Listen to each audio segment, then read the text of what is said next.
Hey, good morning, Metropolis. It's now 5 after the hour of 6 a.m. in the big monster city.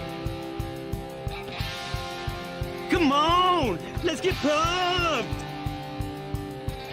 Not drinking any fucking Merlot! What can I say? The camera loves me. Shall we begin? After you, Junior.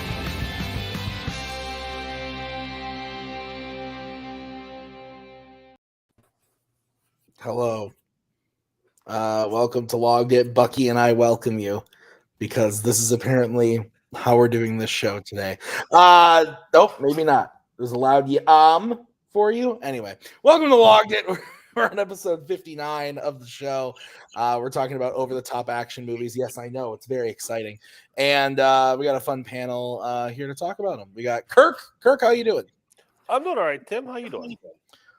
I'm exhausted. I was in Madison for work over the week or the last 2 days. Got home about 30 minutes ago when I sent the link, and I'm sleepy. I'm sleepy, Kirk. Well, thank you for being here. Thank you for turning it around. Jake of the Marangoni variety. How are you doing, sir?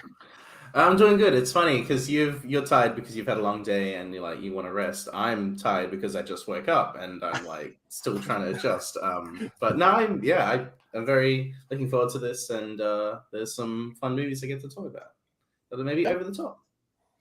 And then Mr. Meltzer, you are here as well. How are you doing, sir? I'm doing good. I mean, it's 5 o'clock somewhere, and by somewhere I mean here, so I'm doing pretty good actually. And I'm here for Bucky's picks for over-the-top action movies. Very excited for what he has in store. You should be. He's seen a total of I don't know. You've probably seen 100 movies at this point. You've lived with us for quite a while. Oh my God, you're just gonna go crazy, aren't you? Like I said, got an exciting show for you. Over-the-top action movies. But first, we're gonna start off the way that we always start the show by talking about our favorite movies that we logged this week. So we're going to kick that off. Kirk, why don't you start us off with your favorite movie that you logged this week? Okay, this is a tough one because I actually watched some pretty good movies this week. And I had to narrow it down and pick. So I'm going to go with Begin Again, the John Carney movie. This is the only one of his his main trilogy, I guess, whatever you want to call it, that I haven't seen.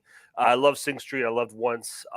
Just hadn't gotten around to this one yet, and finally did this weekend. And it's just as good as, at least as good as those other two, which is high praise for me because I really enjoyed those movies. Just the way he handles music and musicians and the way he makes that world look. He just so effortless. And in the hands of some other directors, I think it would just look kind of forced and hokey. But just it looks so genuine when he's putting those groups of people together and just in their joy and their love of music and what that world looks like. I think he does that so well. And I don't want to spoil anything about the movie, but I love how he handles relationships. Just the relationships in his movies, and I'm talking about the main character relationships. Don't really have any expectations. There's no general oh, it's this movie, so you have to at this beat, this happens, this happens, this happens. The relationship just feel really organic, and just kind of play out as they should. And that's something I really love about his movies too. So I want to see this guy make more movies. I think, like I said, everything I've seen he's done so far has been great. And I don't think he's been anything for a while. I don't think he's done anything since Sing Street, right? Yep, that's last time. So I'd like to see him do some more stuff. I think he'd be good for a Beatles biopic. Make something because we need it. Yeah, this was my first of his 3 films. I saw this in the theater when it came out and really, really loved it. We talked about it semi-recently, and I feel like was Jake Meltzer, were you on the show when we talked about this? I feel like, no, am I crazy? No, okay. We talked about this recently. I don't know what list it would have been. I'd have to go and check it out, but it was on an episode recently, and my God, child, what? You just love Begin Again? Sweet mercy. The movie's really good. I like Mark Ruffalo. That might have been it. I think you were talking about Mark Ruffalo. So maybe I was there. That's what it was. We were talking about Ruffalo, and yeah. So I do really like this movie. I think the music is really good. Not to spoil too much, but Adam Levine's character is basically him in real life. Adam Levine. Yeah, this is a really, really great movie, and I think a lot of people look at this one as kind of the lesser of the three. I think Sing Street's the best, and then this is kind of the second one. I'm not a huge Once fan. Like I like the one song, but otherwise, like I can't really get into the movie. And I said it on a show recently. Maybe we were talking up and coming directors. I don't remember, but I remember saying that Once was a movie that I just I've only seen one time, couldn't really get into it, but I really, really love this in Sing Street. So I need to give that one another chance. But this is a great movie. I'm glad you liked it because I think Mark Ruffalo just has like awesome like dad energy in this movie, but like cool dad energy in this movie, and I love it. I like him and Keira Knightley's relationship. And for all of the flack that James Corden gets as a human being, I actually like him in this movie. I think he's like in the couple scenes that he's in, I think he's fun. I really dig this one. I need to give this a rewatch because it's been, I think, since like 2020, and I really like it. Jake, of the Marangoni variety, I got to get used to that tonight. Kangaroo, Jake. Marangoni, kangaroo. Yeah, there you go, kangaroo. What do you think? I saw this movie a few years ago. That's funny enough for Wireless. I think it was Best Music Films way back when Wireless Yola Sucks just started. It's a pretty good movie. I like it. I like the chemistry. I like Ruffalo a lot. Like he's just one of those actors where he always gives like 100% to any sort of performance he's giving. I do think with any James Corden movie, there's like a rule where like if you don't want to punch him in the face in like the first scene he's in, then he's actually pretty good. And he's actually like legitimately kind of charming for his character, for what it is in this movie. I like some of the songs. I like the sort of the concept. I weirdly enough have not seen Sing Street, but Once is like one of my all-time favorite movies. It's in my top 100. I absolutely love that movie. So I will get around to Sing Street eventually when someone picks that against me in Ontal. I do like Begin Again quite a bit. I figured it out. It was episode 53, movie bands / artists. Zach Ford, I believe, picked. Sounds like Zach Ford pick. Greta's band from Begin Again. Meltzer, what do you think about this one? I actually haven't seen this one. I love Once and I love Sing Street. So this is kind of a weird gap for me because I'm a fan of John Carney's other work. So hopefully I'll check it out soon. Yeah, because I've heard mostly good things. And if you guys all think it's good, maybe someday soon I'll check it out.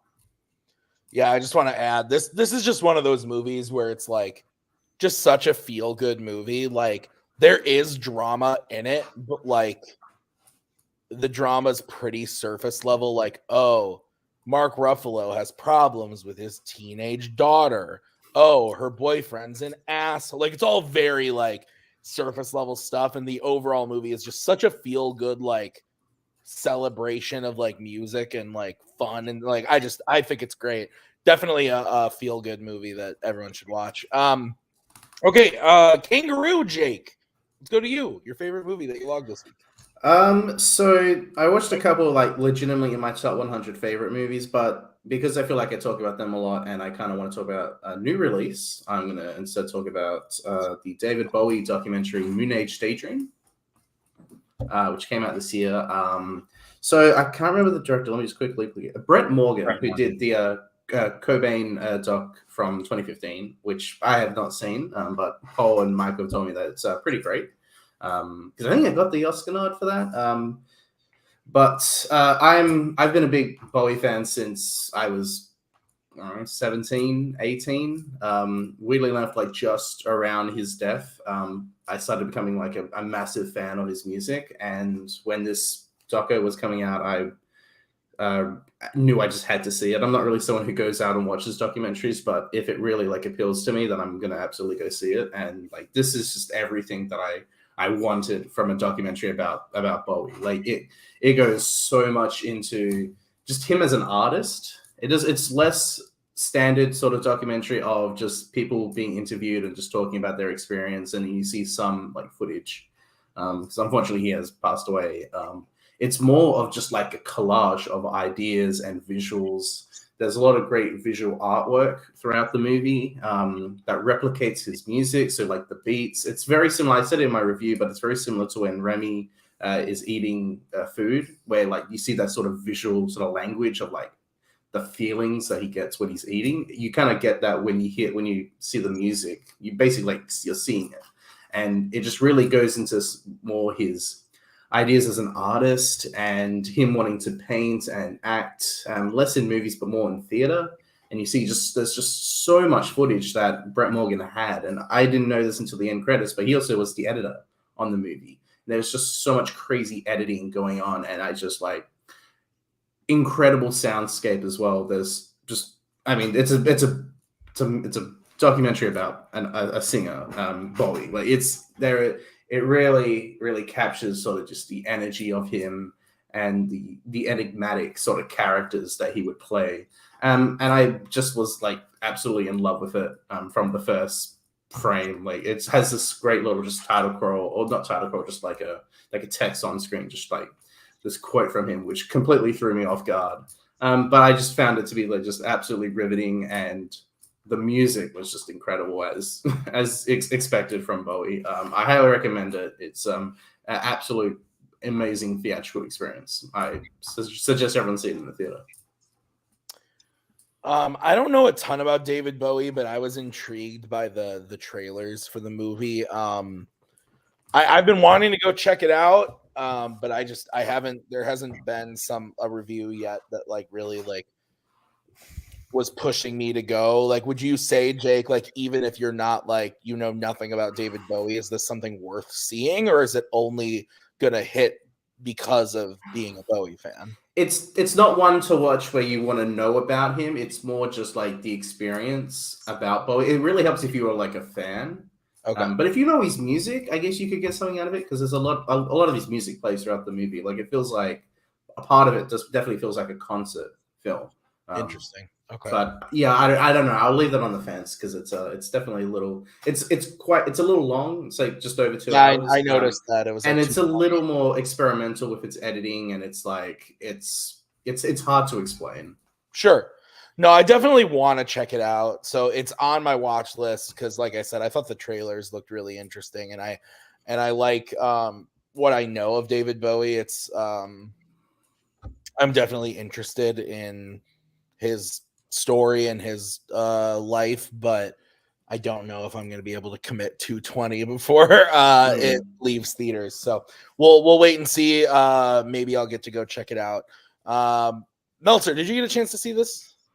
No, I didn't. I've been busy. It's a miracle I even got to new releases this weekend, which we'll get to that later. But no, I'm a big David Bowie fan too. I almost wore my David Bowie shirt today, just out of coincidence. Whose shirt are you wearing? I just really like the documentary, the David Bowie doc. No, I would see this. I don't know if it's playing here, just because newsflash, Vegas is kind of a backwater for like art house stuff.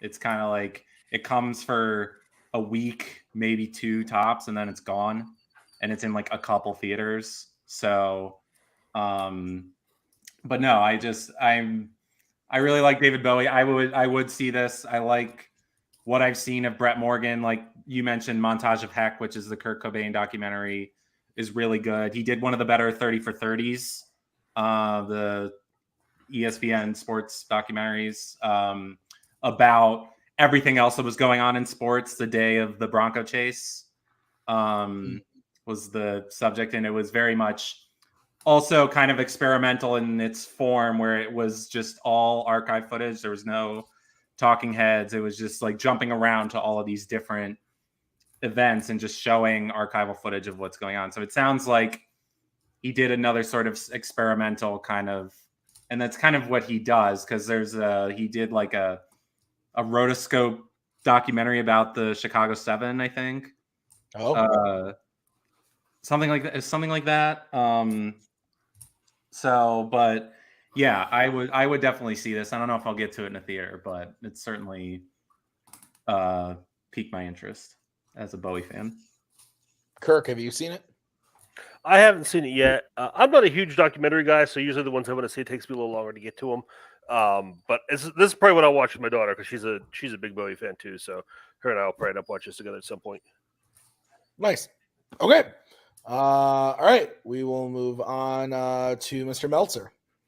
Okay, so like I just said, I finally was able to get to a couple of new releases, and this one in particular is one I'd been looking forward to since I saw its sequel, I guess, earlier this year.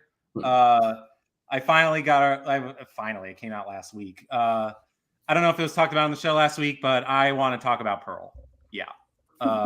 Beat you to it. Sorry for the preamble. I liked you're X when it came out this year. And I've been a fan of Ty West's work.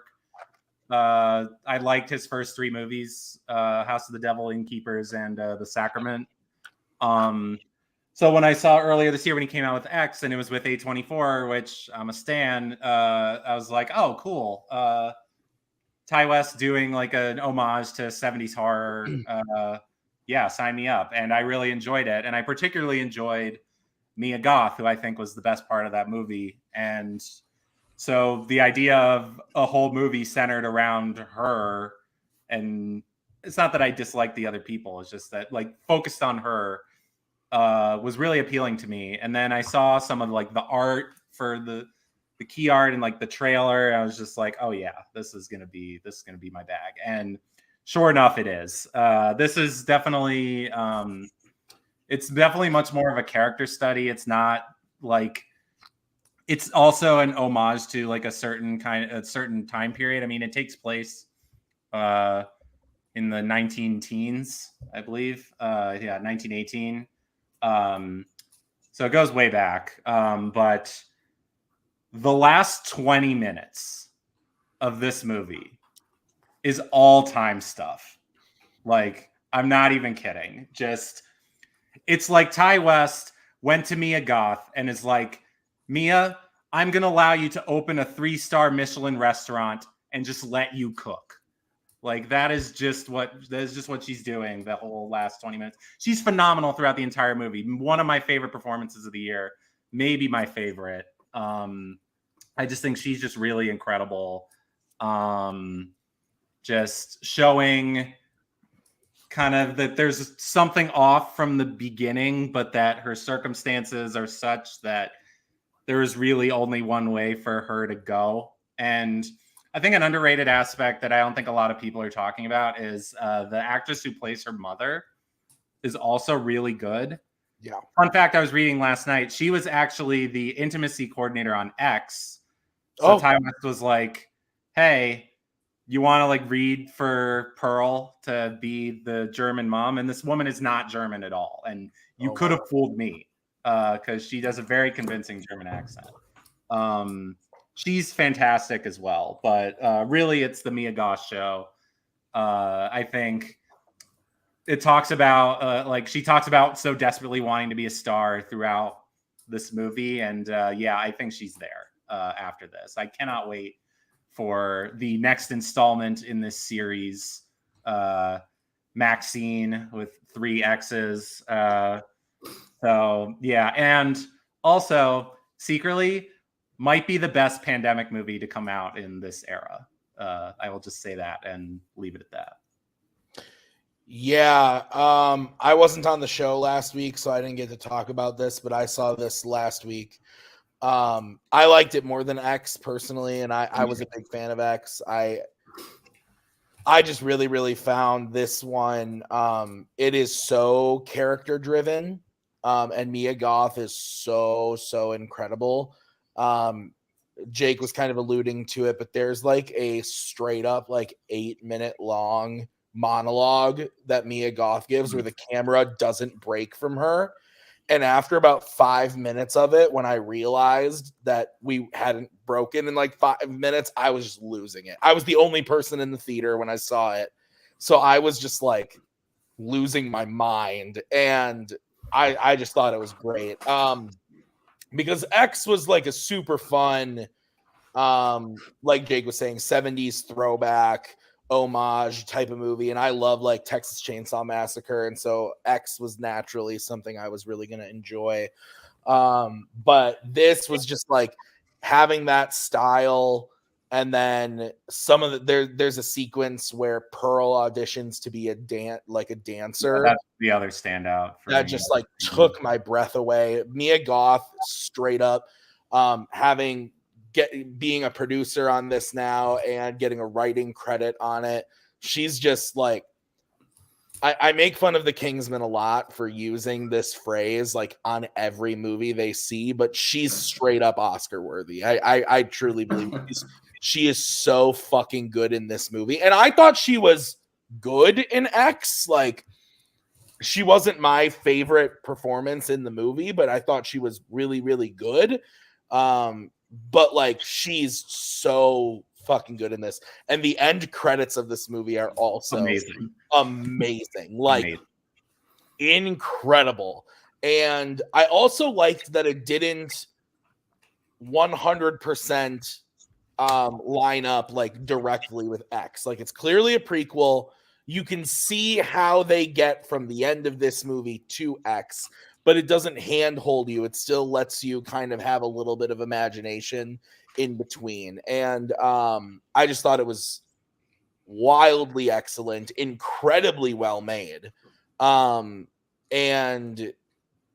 really haunting without being overly gory. And it is gory, but like, it doesn't rely on the horror kills to make the movie.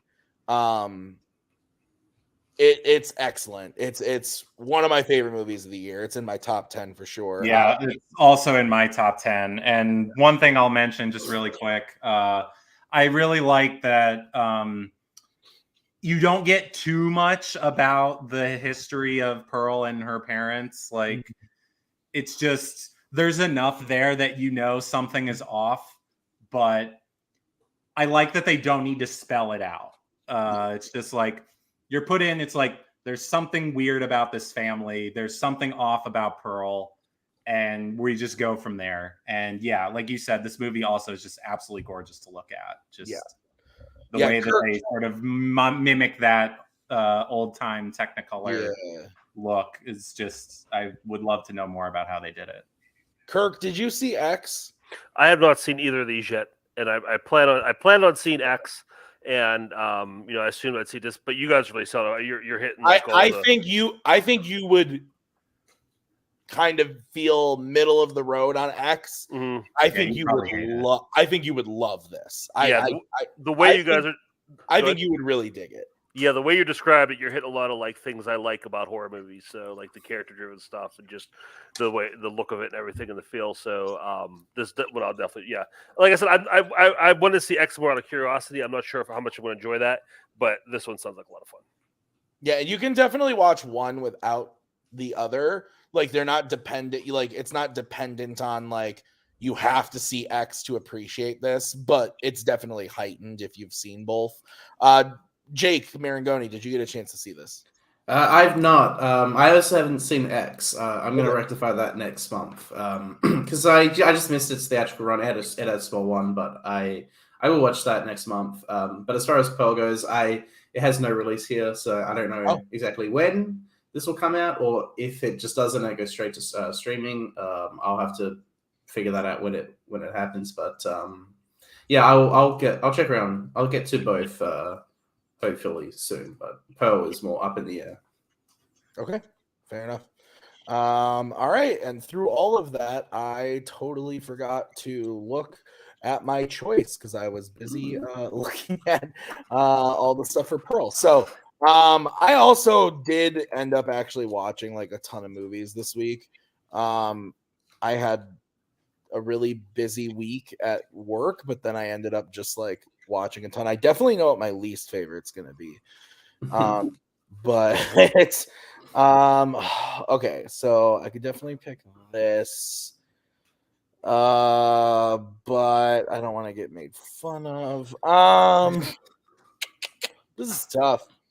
All right, I'm not well enough to make fun of you. So you what? I don't. We're not as close as you are with these two, so I probably wouldn't be the one to make fun of you. I would never make fun of you, Tim. I'm gonna go with it. I love this movie. I don't give a shit. I've watched it twice in theaters now. Avatar, twice in theaters on the re-release. Sorry, Kirk. But I saw the look on Kirk's face immediately.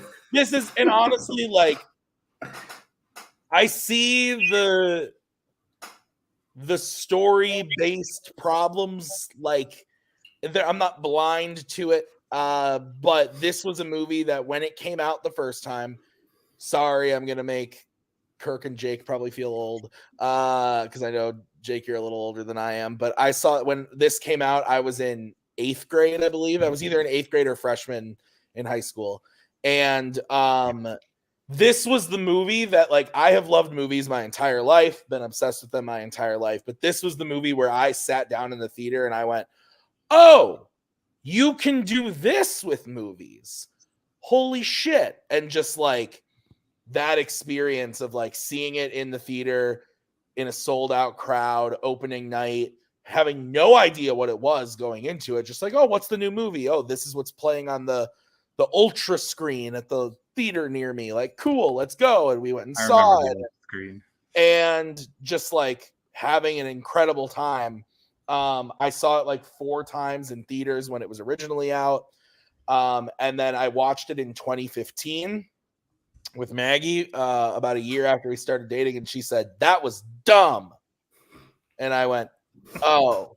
And then we haven't watched it since. So when it was coming out in theater, re-released, we went and saw it the other night and loved it. Just like, again, like it just immediately brought me back. I think, and then I saw it again last night in IMAX with Mr. Tyler Butler. And I think personally the visuals hold up.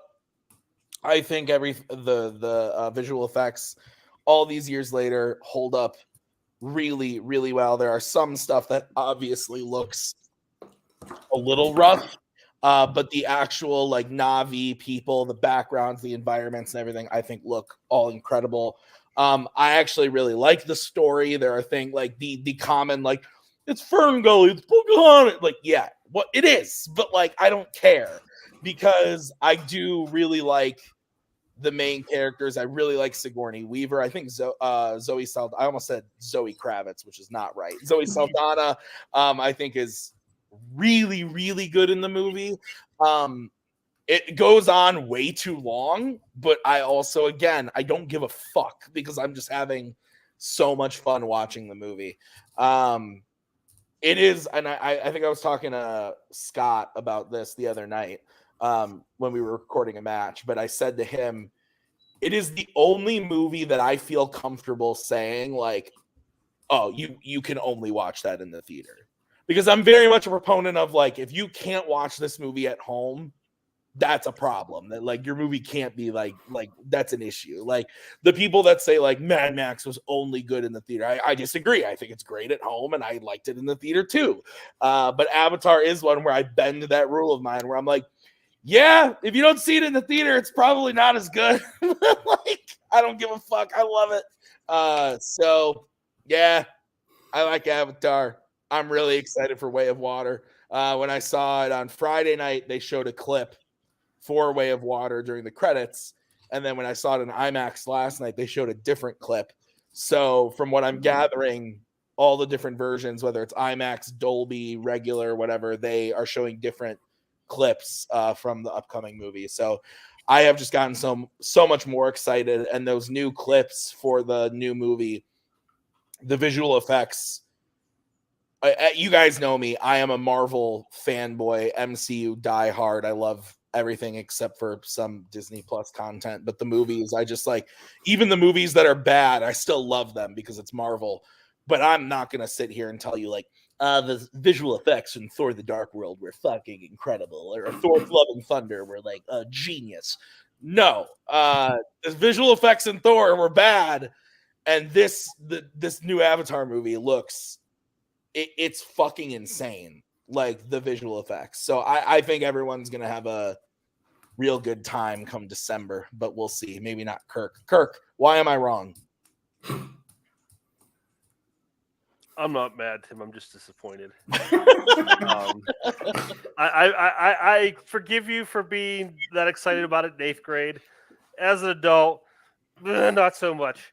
No, I think I've always said about this movie, it's like someone walked into the set of, they were filming a sci-fi original channel movie, and they're like, hey, here's $100 million for your special effects budget. Keep everything else exactly the same. I don't think the effects are, and I haven't seen it in the theater. I will refuse to be part of our global shame of making this the highest grossing movie of all time. But on TV, this is it's just different shades of blue floating around, and it's not that exciting at all. But no, I mean, this movie honestly to me has no redeeming factors, and I really hope like COVID or global warming would take this out before the second one got released. It kept getting delayed. And I really hope this one bombs, but I don't have that much faith in humanity. So this is probably going to make $10 billion too. I will say just to that point, Kirk, about I don't disagree with you about the different, like, about the color scheme and everything just being kind of bland. The new clips that I've seen of the new one, like the new water clan that they're seeing, like, the Na'vi people are like they're very different looking. Like it actually looks like it looks a lot more what's the word, like varied, yeah, like it's much more stimulating to the eye than like the first one, which again I just gushed over it, but I think the new one, what I've seen of it so far, it does look a lot more varied. That's a great word. Jake Marangoni, have you seen Avatar? Will you see it in the theater? I have seen Avatar. First off, can you put Cody on timeout? I don't want any Mad Max blasphemy in this episode. Was he talking shit about Fury Road?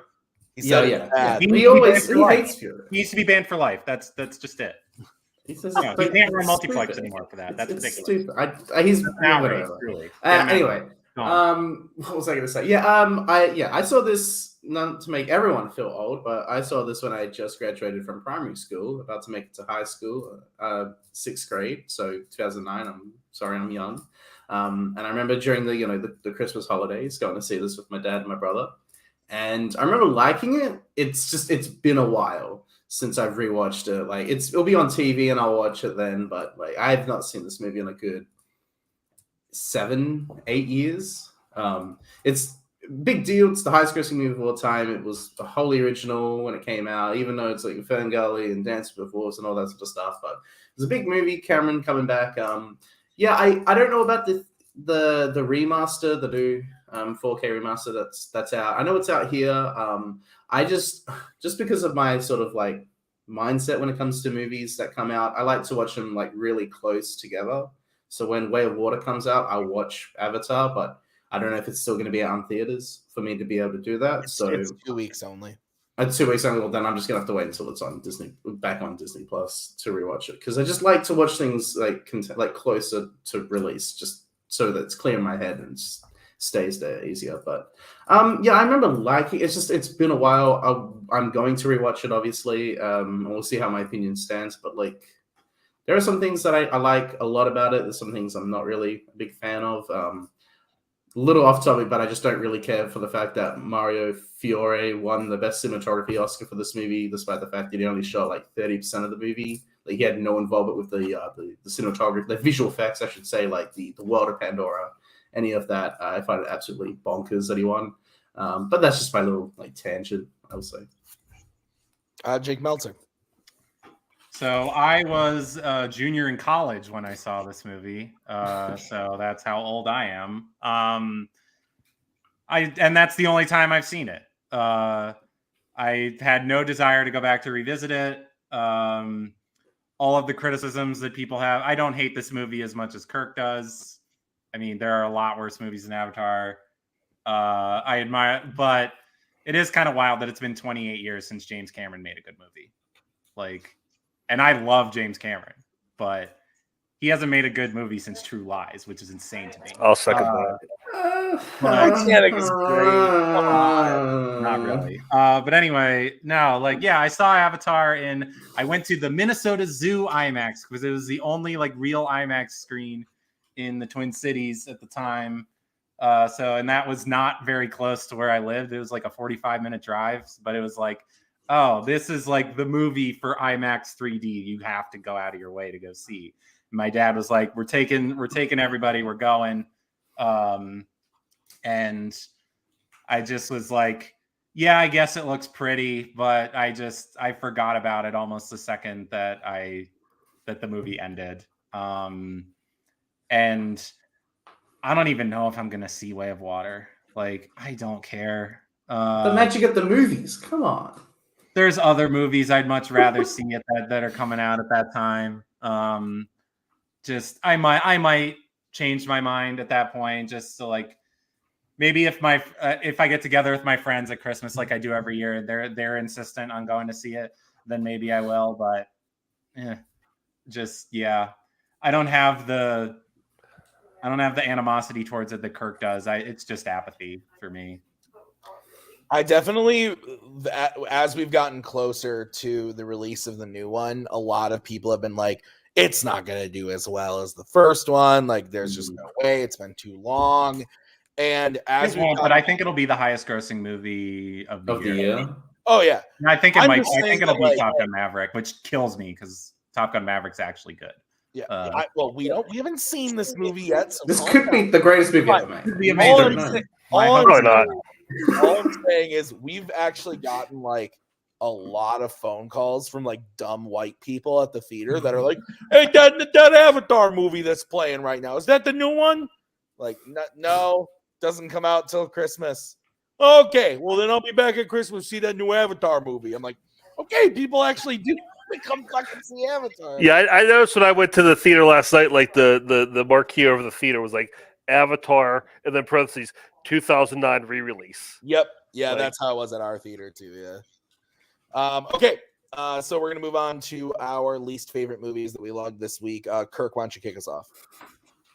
Okay. I had to delve into a lot of 60s movies for trivia studying the past couple weeks, and watched a lot of good movies.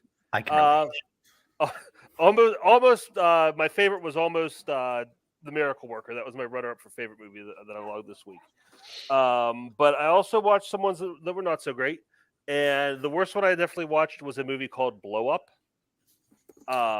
If you read my review of Blow Up, I can give a full synopsis of the entire movie, and I don't have to use a spoiler tag. Because spoiler tag is only for giving away things that happen in this movie, and since nothing happens in this movie, you can't have any spoilers. It's the main character is a photographer, and the way you know that is because the first 20 minutes of the movie are three separate scenes establishing him as a photographer by just showing him doing three different fashion suits. Nothing comes back, nothing is set up, nothing pays off. It's just 20 minutes of him taking pictures, and then he wanders into a store, and you're like, oh, maybe something will happen here. Story will happen. Nope. About an hour in, there's a story for, like a plot kind of starts, and then they put that on hold for a naked tickle fight, and then there are some mimes. And that's pretty much the movie. Somehow this movie is beloved. I don't understand it. And please don't mistake this as a Kirk hates all no plot, all vibes, because this has no plot, it has no vibes, it just has nothing.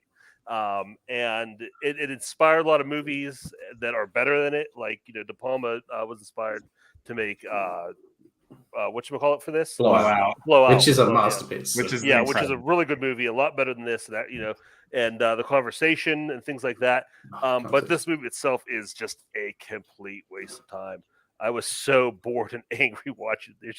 It's one of those ones like, if you went to like a museum and they're having like a modern art, thing, and they had like one of those Andy Warhol movies where he just filmed people's feet on the subway for 8 hours. It kind of has that feel to it, where it's like, oh, it's about nothing. You're supposed to be bored. You're supposed to not like it. Well, mission accomplished. This movie's yeah, I definitely haven't seen this because I don't watch old movies, but I had never even heard of it. I've heard of Blowout. So you guys, when you said that, you got me there.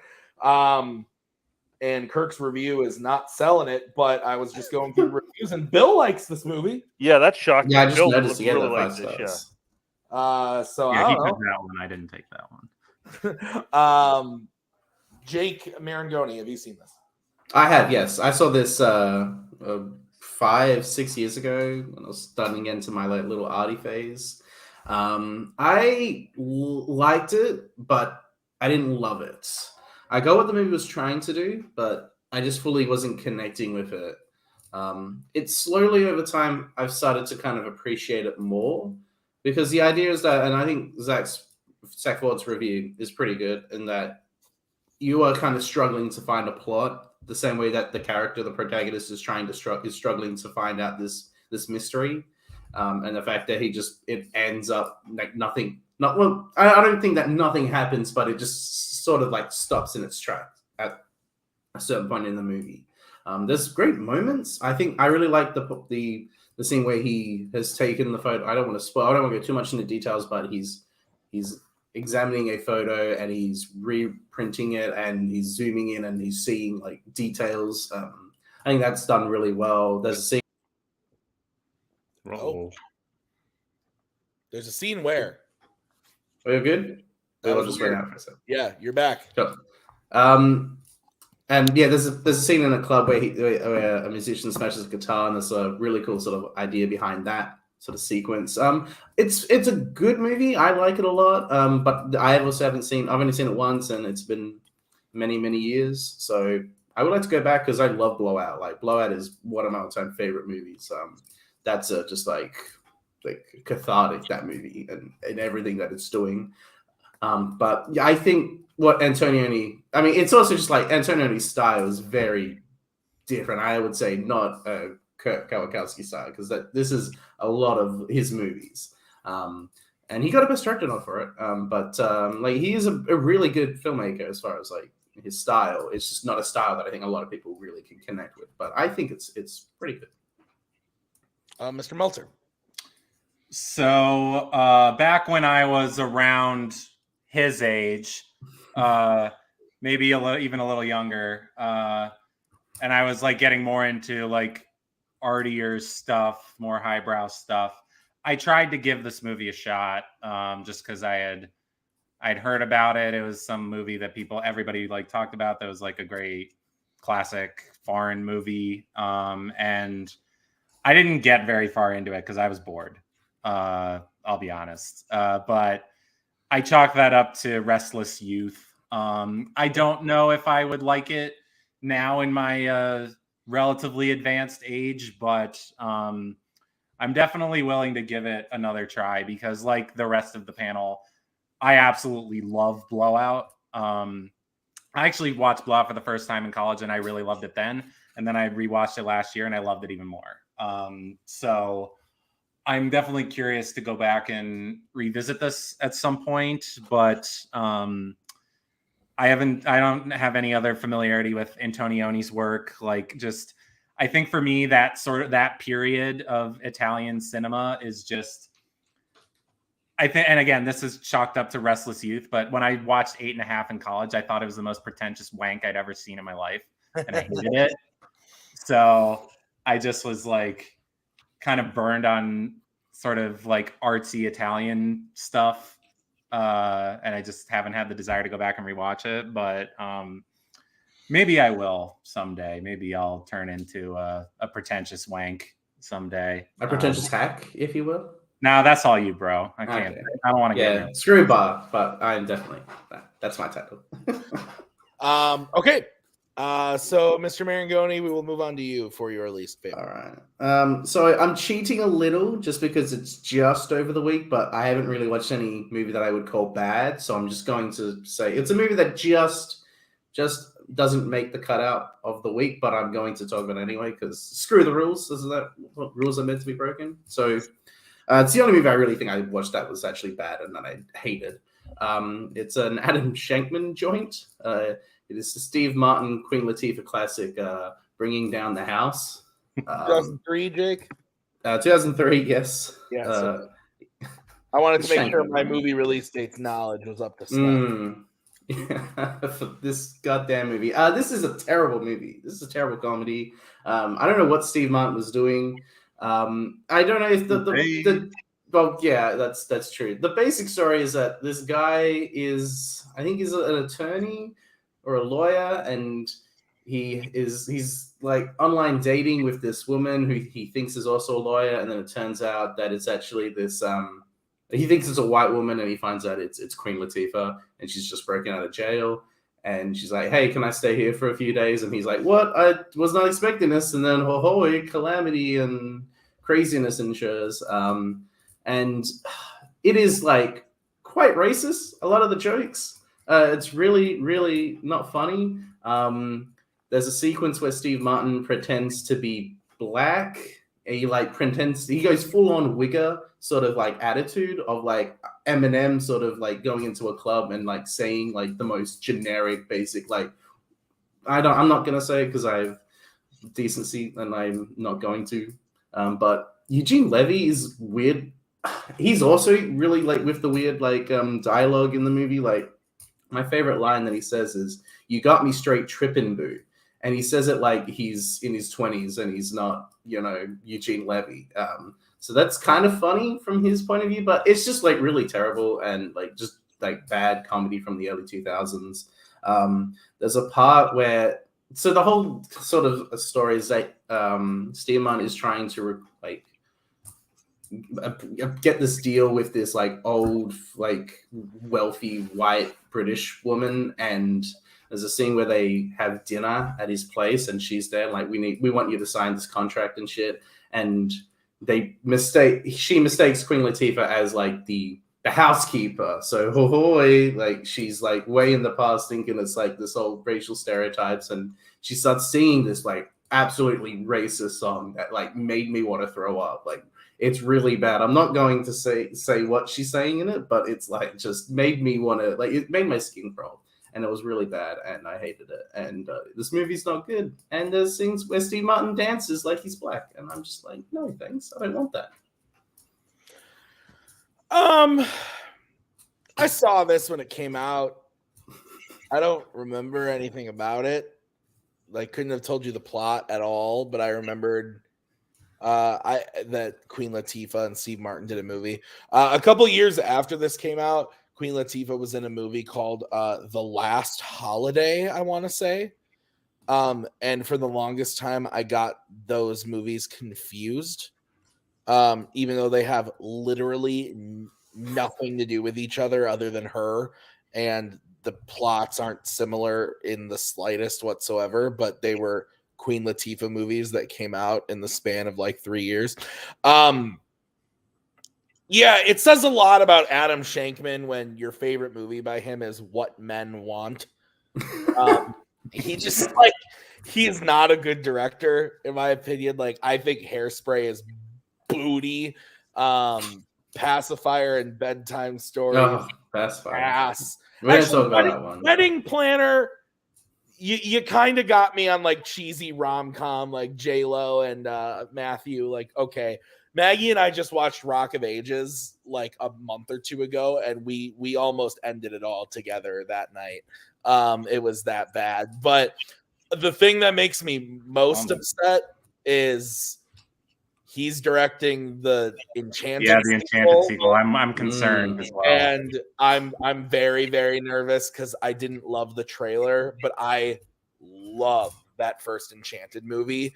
That is one of my favorite Disney movies ever. I love that movie, and I am so terrified for the sequel. So I don't know, bringing down the house. Yeah, bad. Kirk, why were you there opening night for this one? I was not. I have not seen this. You're a big Queen Latifah fan, though. Jake's description was giving me Bulworth flashbacks. But no, yes, haven't seen this. Never wanted to see this, and everything Jake just said definitely confirmed that I should never watch this. Oh, Katie's right. I forgot A Walk to Remember. Yeah, that's also in there too. That is an all-time terrible filmography. Holy crap! Yeah, he did Cheaper by the Dozen 2, right? 2. Yes. Yeah. That's the one with Eugene Levy, right? Yes.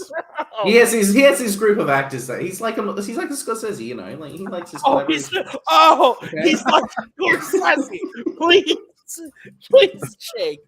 Oh my god. Okay. Meltzer, did you see this? Yeah, I saw it. I think I did see it when it came out. And I mean, I was stupid. I was a stupid teenager. So I was like, oh, this is kind of funny. I liked Steve Martin. But I already know, like, I have no desire to go back to rewatch this because I know that it aged like spoiled milk. I would imagine a lot of stuff from that era has. So yeah, I have seen it, but I have zero interest in going back to revisit it. Chris Diaz telling me no hairspray slander is like, Chris, I hate to break it to you, but that movie's not good. I was in a stage production of Hairspray, and it was like the time of my life. Had a great time in high school doing that show. Fun show to watch. Yeah. Oh, it's a great show, and that movie just does not capture it at all. But anyway, to each his own. If you like it, good for you, Chris. I'm not a big fan. Okay, let's move on to Meltzer. Okay, so I've been, in terms of matches, I've had a lot of geek/fandom stuff recently. And there's one fandom category that features maybe 80% of the movies that I had not seen to this point, and that's Disney live action. So I tried to amend that this past week, watched quite a few of them, and I would say the worst of the bunch was 2014's Maleficent. Ooh. That was definitely the worst one I watched. I think a lot of the issues that Kirk has with Avatar are ones that I have with Maleficent, just in that, like, completely, first of all, like, the effects in Avatar, I will give credit. The effects in this movie are, like, nightmarish. Like, it just is so deeply unpleasant to look at this movie. Like, it's so fake on every level.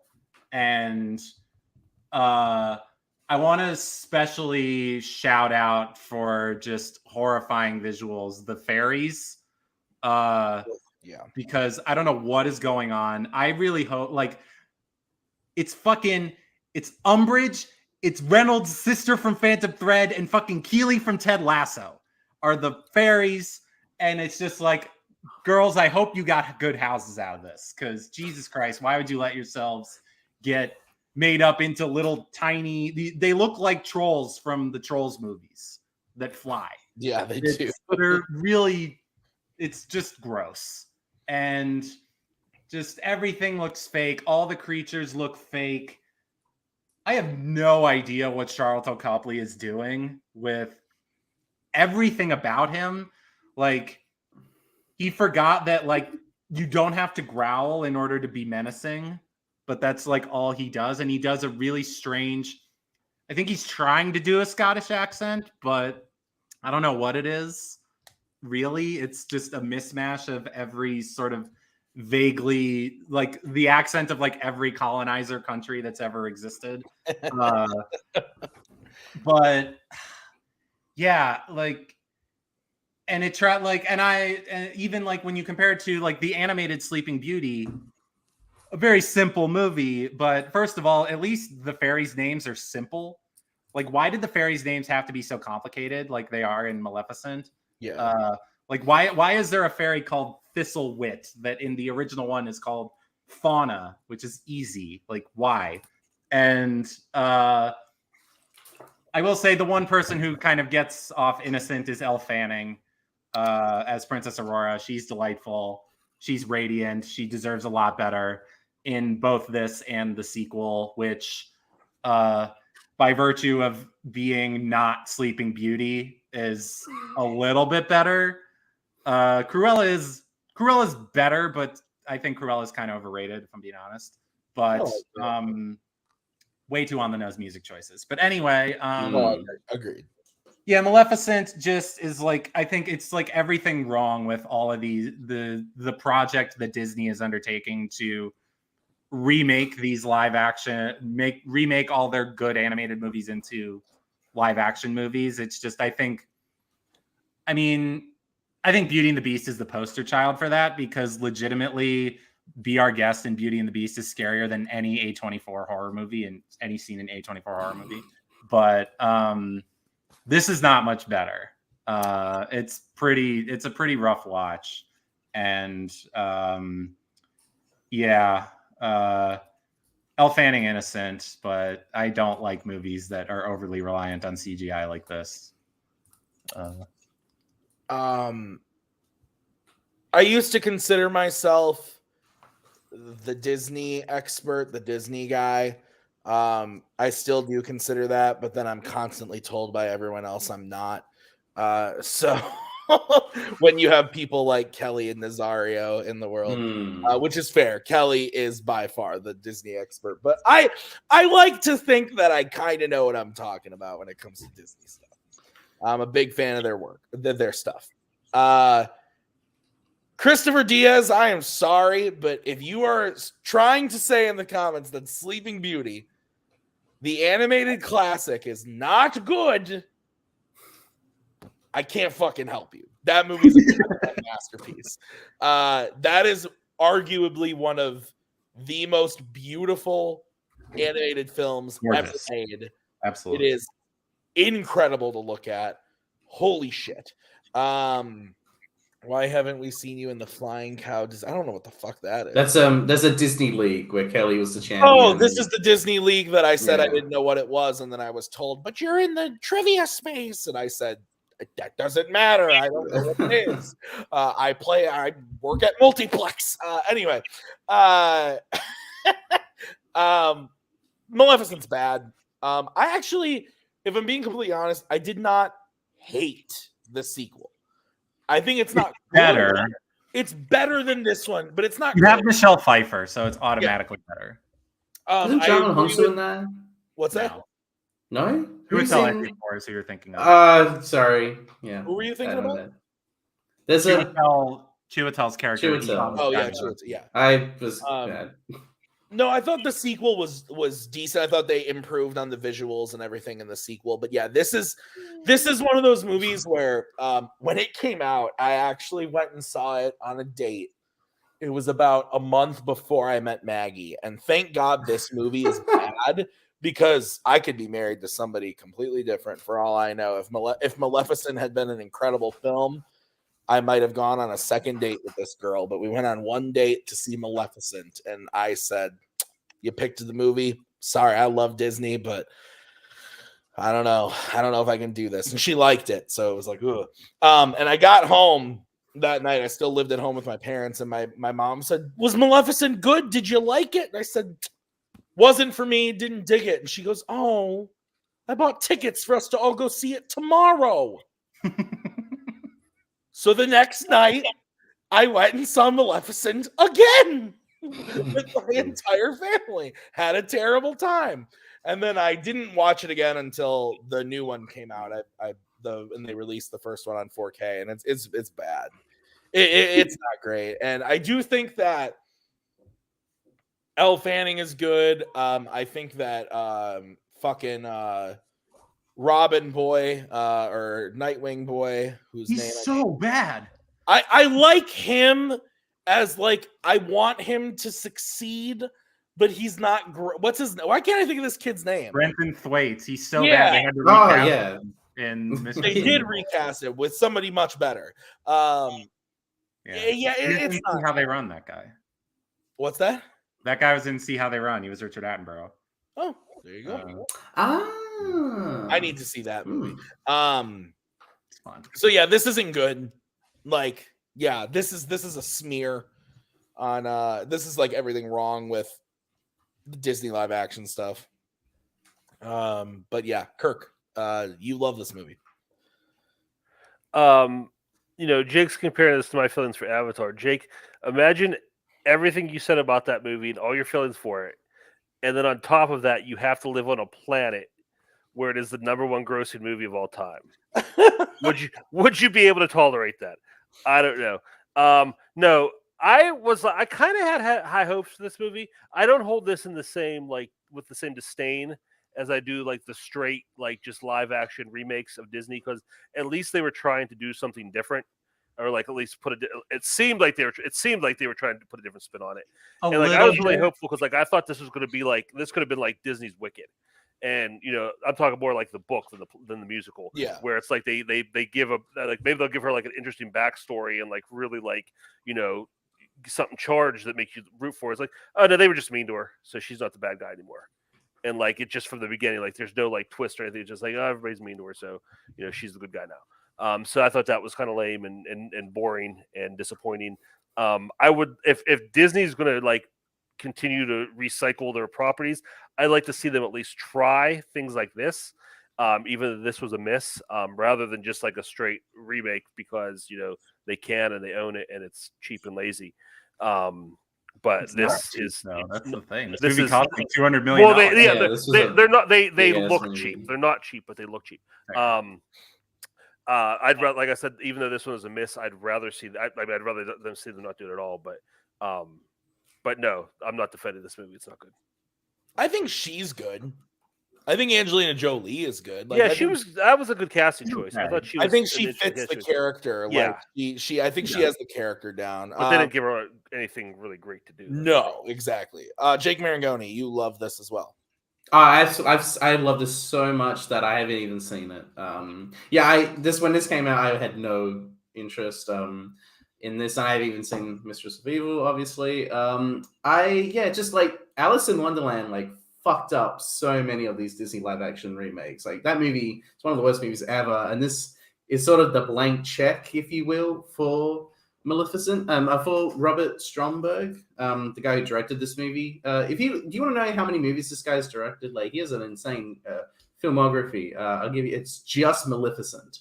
He's only made this movie. He's a visual effects and production designer. He has won an Oscar for Avatar. He's got 2 Oscars, Avatar and Alice in Wonderland, in both years in a row. And this is sort of his okay, you know how to do production design. Here, you can direct a movie, and that movie was Maleficent. So that's the only interesting thing about this movie, at least to me, is how this movie was sort of given to this director. And he hasn't made a movie since. I mean, he does other production visual effect shit, but this is it as far as his directing career goes. But I had no interest in seeing this, unless I decide to just focus a full year on fandom. I will watch it then, but I have no interest in watching 200 movies that I've never seen. You could be a champion, Maringo. I could. I don't know. Somebody who's won a belt. Don't do it. Do it, Jake. Okay. Well, we are running. We are having great conversations, but we're going really long. So I'm gonna. That's what I mean. You put me on this panel. I know. I did. I put 2 people and 3 because I'm one of them too that talk a lot. And wait till tomorrow night. Yikes! Oh yeah, tomorrow's gonna be rough. Okay, so I'm gonna get to mine. I don't think anybody else here has seen it, so I'll be really quick. Don't Worry, Darling is ass. It's so bad. It's not good. I don't want to spoil anything. The trailers of show this mystery. What is going on? There's weird shit afoot. And the explanation is one of the dumbest, stupidest movie twists I have seen in recent memory. It reminds me of another film that came out in the last few years, and I shit you not, within a 5-minute span, both Tyler Buechler And Scott Harvey messaged me within 5 minutes and said, "Don't worry, darling," kind of reminded me of this movie, right? And I said, yes, like exactly. So I don't want to say what it is because I have a feeling I can guess what it is. Yeah, it will spoil it. But I haven't seen it, but I have a feeling I can guess. Message me and I'll tell you yes or no. And I just thought it's all Florence Pugh is kind of innocent. I think that Chris Pine, like everyone was saying, he's innocent. He doesn't do anything. Like he's just there. Everybody's just there, turning in like lazy performances.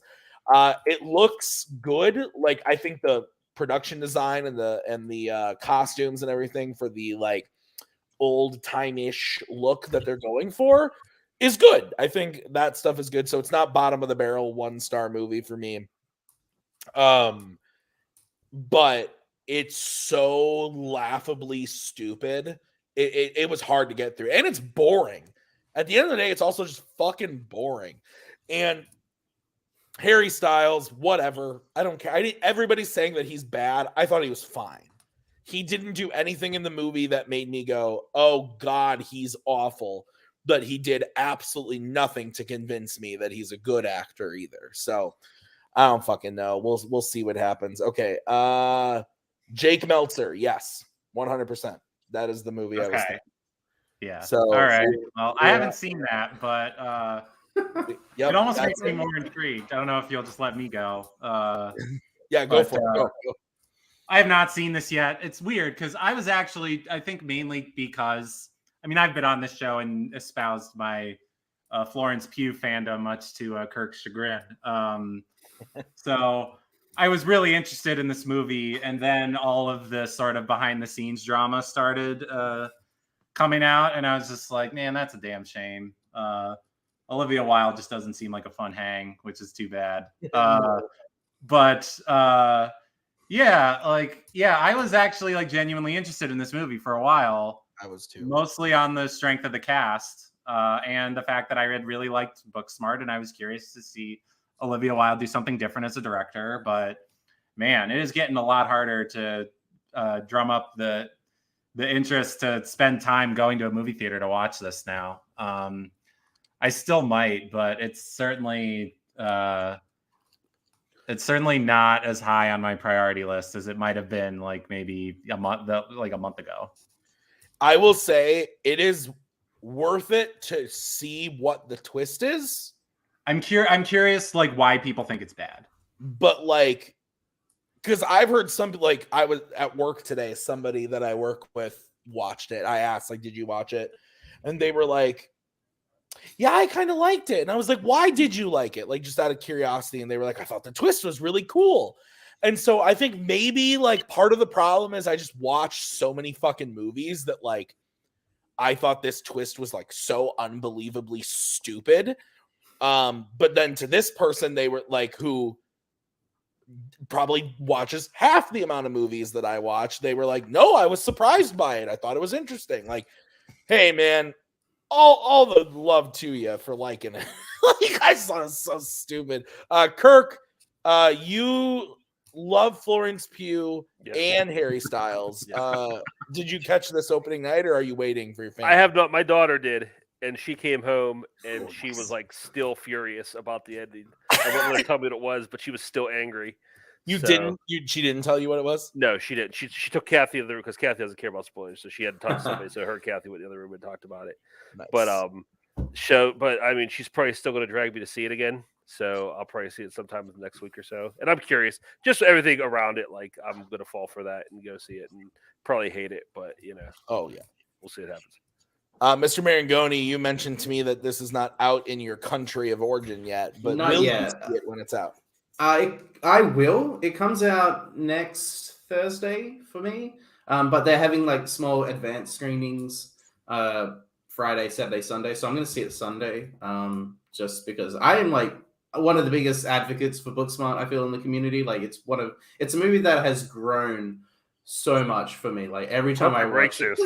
Have you met a Kingsman? You're not a Kingsman. I'm not a Kingsman. I know that like is like weird for people to hear, but it's like legitimately one of my favorite movies ever. It's a movie that I just like.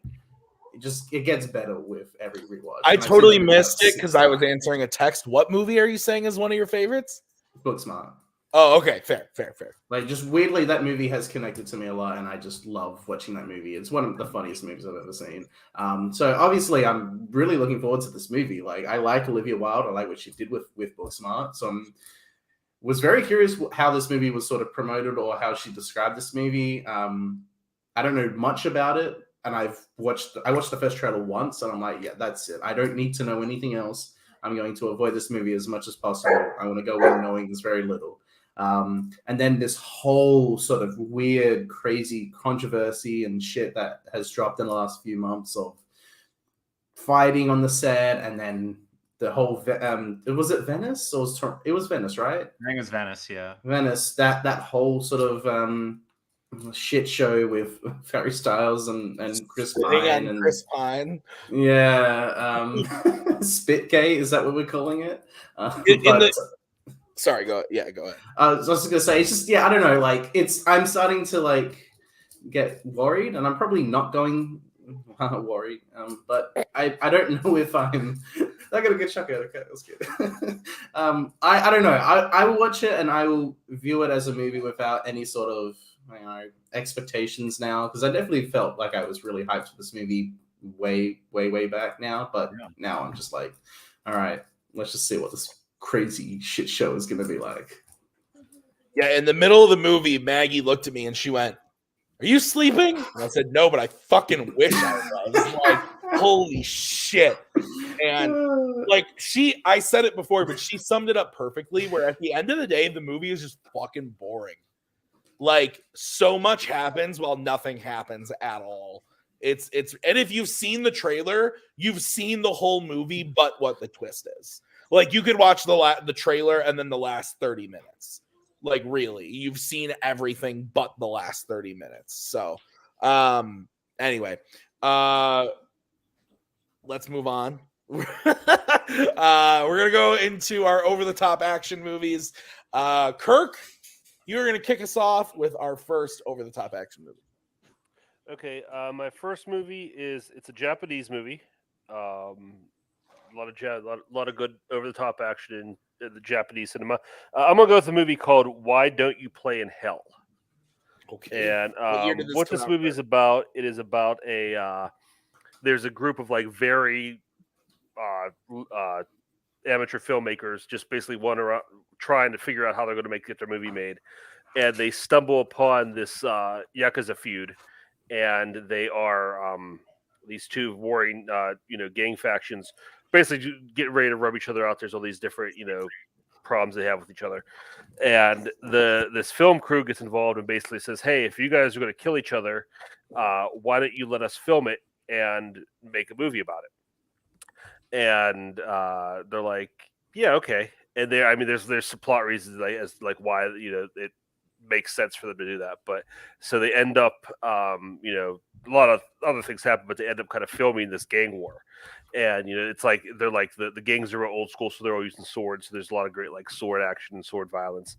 And this is where it gets really over the top because it's just people getting chopped to pieces, and then they pull out the guns and blow each other away.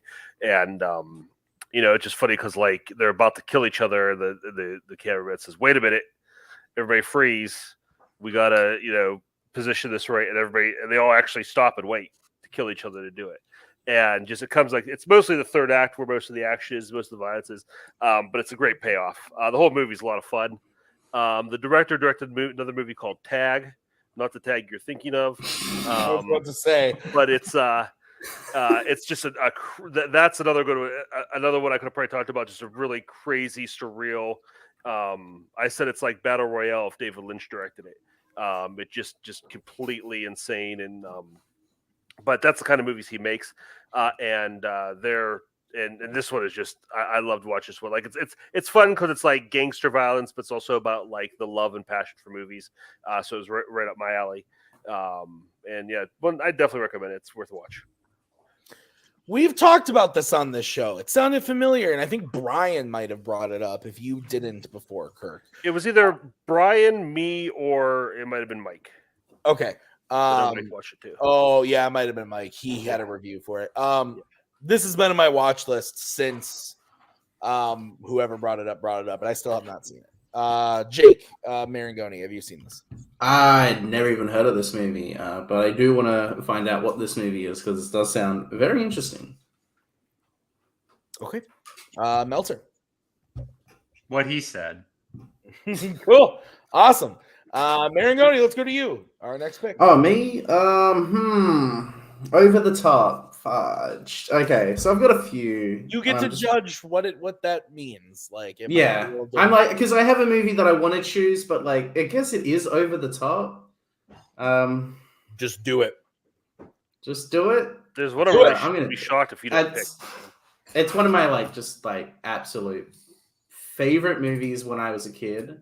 And I don't know how it sort of became. I just was, as a kid, I always loved action movies, and I liked the sort of the zany over-the-top martial arts sort of stuff.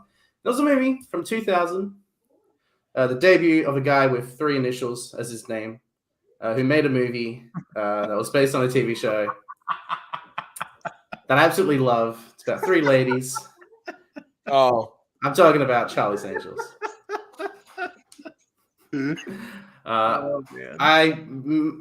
Jake and I played last year in On Tour, and I picked this as the deep cuts. You sure did. And it's a movie that it's one of my like 10 movies that I rewatch every year multiple times, for obvious certain reasons. It's just really fun. I find this movie absolutely funny. And just the action is it's like insanely well done for this type of movie. Like, it's not realistic. It goes over the top. There are crazy,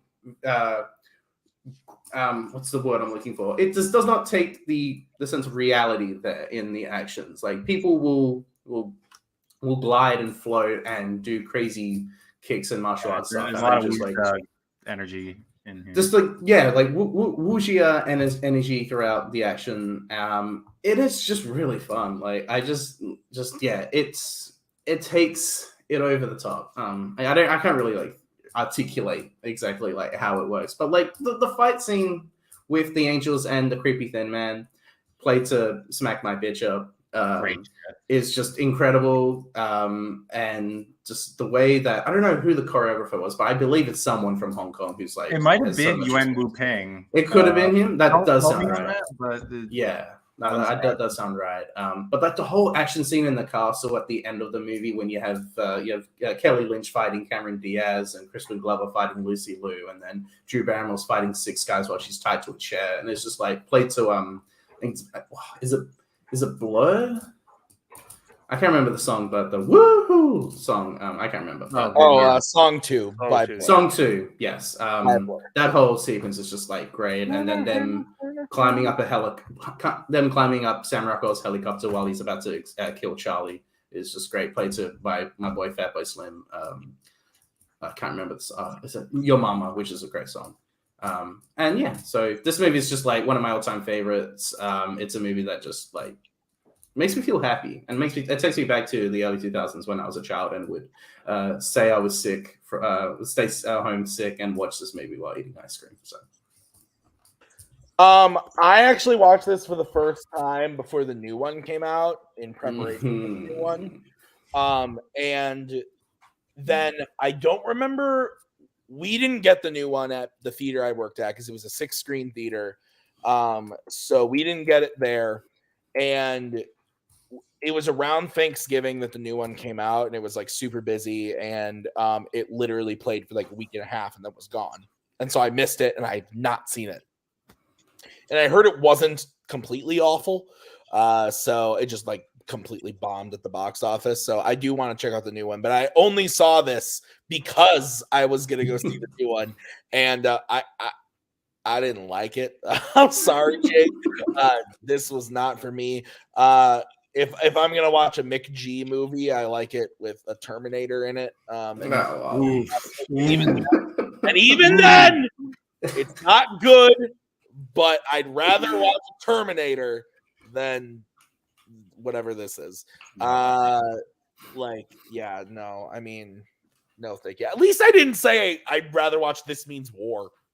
Like, yeah, we are marshals, right? It's not like The Babysitter. It's actually kind of fun. But anyway, yeah, no. Kirk. Yeah, if I ever want to watch a McGee movie, I'm just going to walk off a bridge. But I well, you have to watch this movie for reasons I'm not going to. I've seen this movie when it came out. I don't have many memories of it. The ones I do aren't great. But maybe I'm wrong. Maybe I need to give it a revisit because, like I said, it has been 22 years now. Meltzer. First of all, Kirk, Tim, are you guys okay? You both talked about wanting to end your guys' lives today. I mean, you guys okay? My wife agrees with you. She was like, "Thank you." No, so as Mr. Marangoni mentioned, he made me watch. He made me watch this in a match we had last year in opening night, and I made him watch Mamma Mia! Here We Go Again because great film. Great film indeed. Anyway, I would rather watch that again than this movie, but I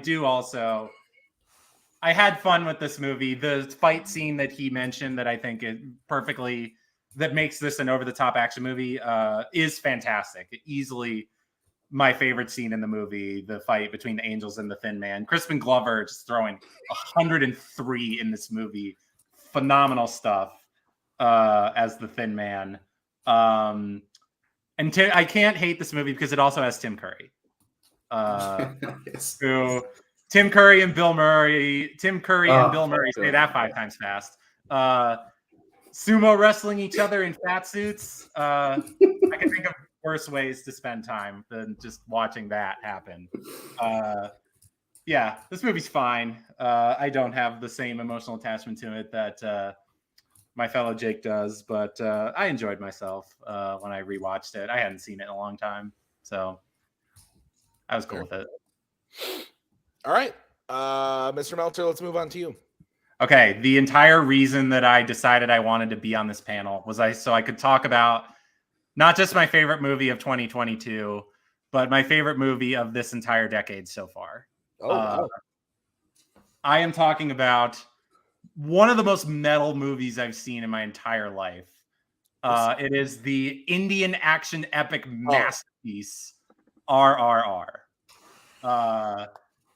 This movie was made to melt all of the faces in all of the world. I adore it with all of my heart. A movie is going to kick all of the ass when it opens with a disclaimer about all of this entire list of animals was not harmed in this movie because they were created with CGI. And then later, about midway through the movie, you see all of these animals utilized in an absolutely bonkers action scene that takes place at some giant British estate. And it is glorious. This whole movie is just glorious from front to back. Every action scene is just dialed up to 17. And the two, so I'll just really quickly, this movie is, I would call it alternate history because the two main characters are based on two real Indian revolutionaries who fought against British colonial rule in the 1920s, but there's no basis in historical fact for anything that goes on in this movie. It's just these two guys are like super patriots and they are just gonna absolutely fuck up the British in every which way imaginable. And all the British people are portrayed as these, with one exception, are portrayed as the most cartoonish, over-the-top villains you can imagine. Ray Stevenson plays the governor who's like the main bad guy. And his wife is played by Alison Doody, aka Elsa Schneider from Last Crusade, who I had not seen since then. And I was just like, wow, welcome back, Alison Doody. I honestly didn't think she was still alive. She's like 50-something years old. Maybe had a little work done, but good for her. No, I honestly thought I had heard she died. I thought I must have but no, they are honestly, it's like they're having the time of their lives. They're just talk about chewing scenery. It's like they're eating like a heart attack burger with the scenery that they're chewing. And just the action throughout is gravity defying. It is just massive in scope. And it's just spectacularly choreographed. And S.S. Rajamouli, the director, he is what I said this in my review when I rewatched the movie after I had seen it in the theater. I watched it again on Netflix. He is what you would get when you cross David Lean and John Woo. Like, that is who he is. That is him. And it is just so much fun to watch. And on top of all of the incredible action, there is a musical number in this movie, a dance sequence that makes everything in Spielberg's West Side Story, which I loved, was one of my 10 favorite movies of last year. It makes everything in that movie look like middle school theater. Like, this scene is phenomenal. It's one of my favorite scenes of any movie of the last 5 years. I watch it on YouTube constantly, just if I need to like feel better. Like if I'm down, I'll just watch Naatu, and I will immediately feel better, because that is just the vibe of this movie. It's just so incredible. The climactic fight where they team up and just take down these British dudes is just, it is just, when you look up catharsis in the dictionary, it is that scene played out. It is just so spectacular. I could go on about this movie for hours, but I know we've gone a while here. It's just, this movie just brings me so much joy. So Kirk will probably hate it if he ever watches it, but I don't care. Like, God, I just love this movie so much. Don't have taste in movies, guys. It's 3 hours long. It's 3 hours long, but it goes by like half that time. It just, I could watch this movie. I could just watch this movie on loop. It's just so wonderful. It's the best action movie. It's the best musical. It's also there's like a 20-30 minute section that's actually like a really good rom-com. And it's just a great bromance too. On top of all of that, you just love these two characters. You root so hard for them to get over their differences and just be best friends. Like, they were destined to be together as friends. If you want to read more into it, that's on you. I'm not going to do that. But these guys they're just so great. They just have so much charisma. And I wish that Netflix had the original Telugu version as opposed to a Hindi dub. I had the privilege of getting to see the original version in a theater. It came back in theaters like beginning of June, and I went to go see it, and I just was absolutely blown away. Like, after Naatu and I saw it in the theater, I literally said, holy shit. Like, slightly below that volume, because I was just so blown away. And yeah, the action is just so insane and gravity defying. And like, these dudes are like, and they just can like just take on anybody, and it's just incredible. And I will evangelize about this movie like Marangoni evangelizes about Spider-Man. It's amazing. I haven't seen it yet. I need to. It's 3 hours, and if you told me a year ago, I know, and I'm gonna watch it. I just currently in my current life situation, I do not have time. Because if I split it up, I would be able to, but I would like to just sit down and watch it. There is an intermission, and the intermission, it's with 3 R's intermission, by the way. Fair. I would still like to sit down and watch it in one sitting. And honestly, at this point, tomorrow might be the day, because I have the day off and I should just sit down and just watch it. But I will take this time to plug. We just dropped a new show on the channel yesterday called The Roundtable.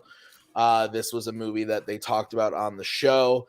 And I was the editor for that show. And when editing in clips from this movie over what the panel was saying, I was like, okay.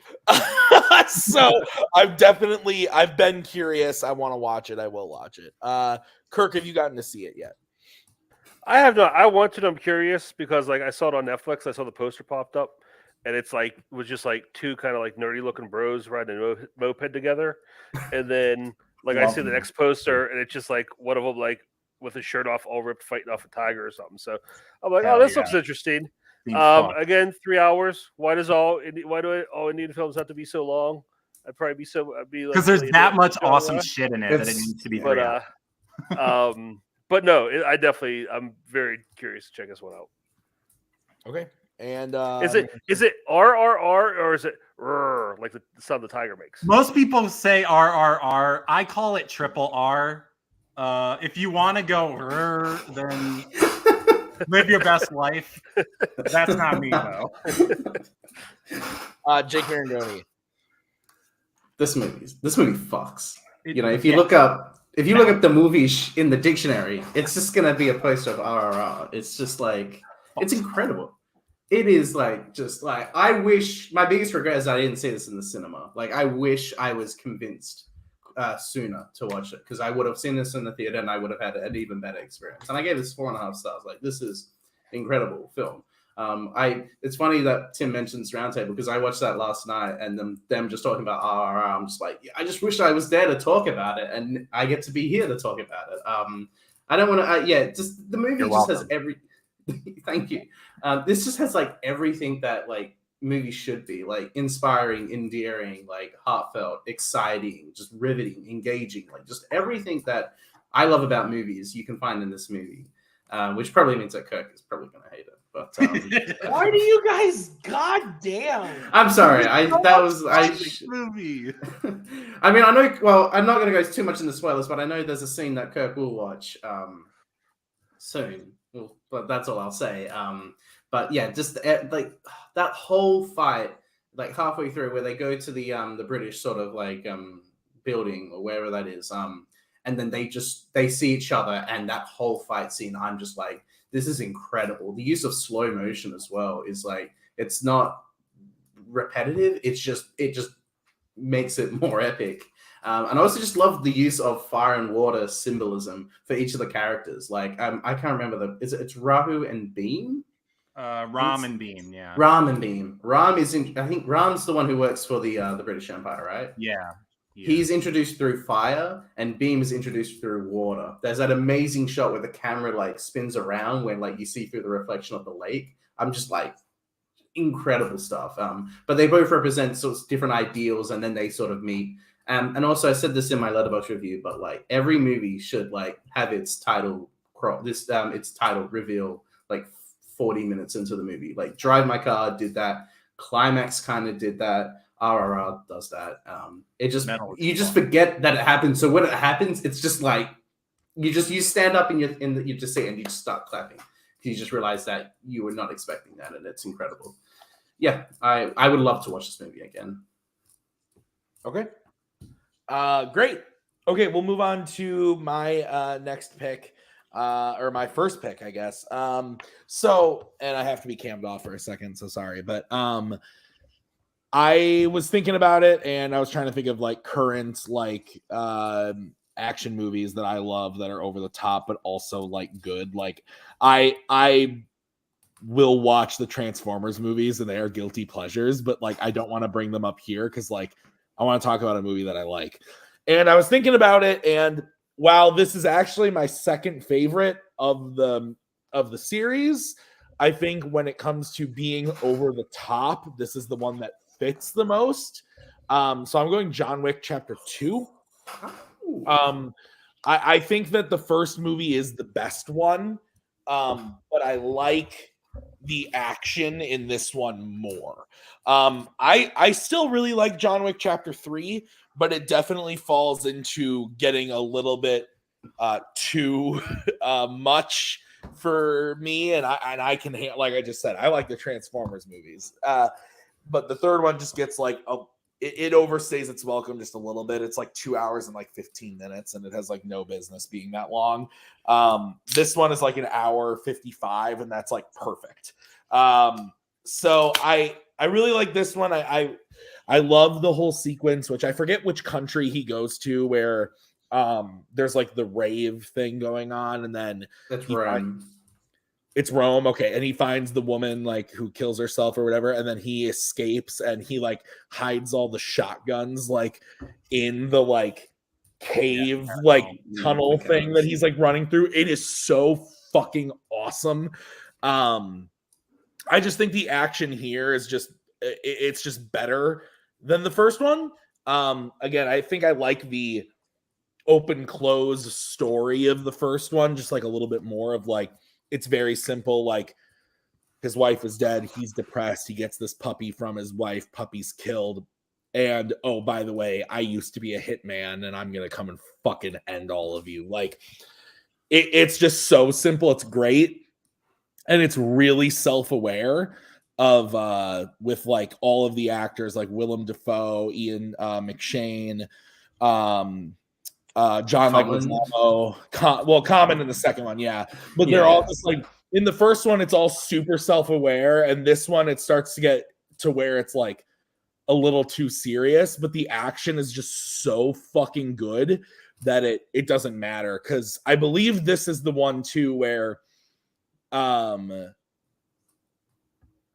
maybe I am thinking of the third one then, where he gets off that train and everybody's like coming after him, and then that's the Parabellum.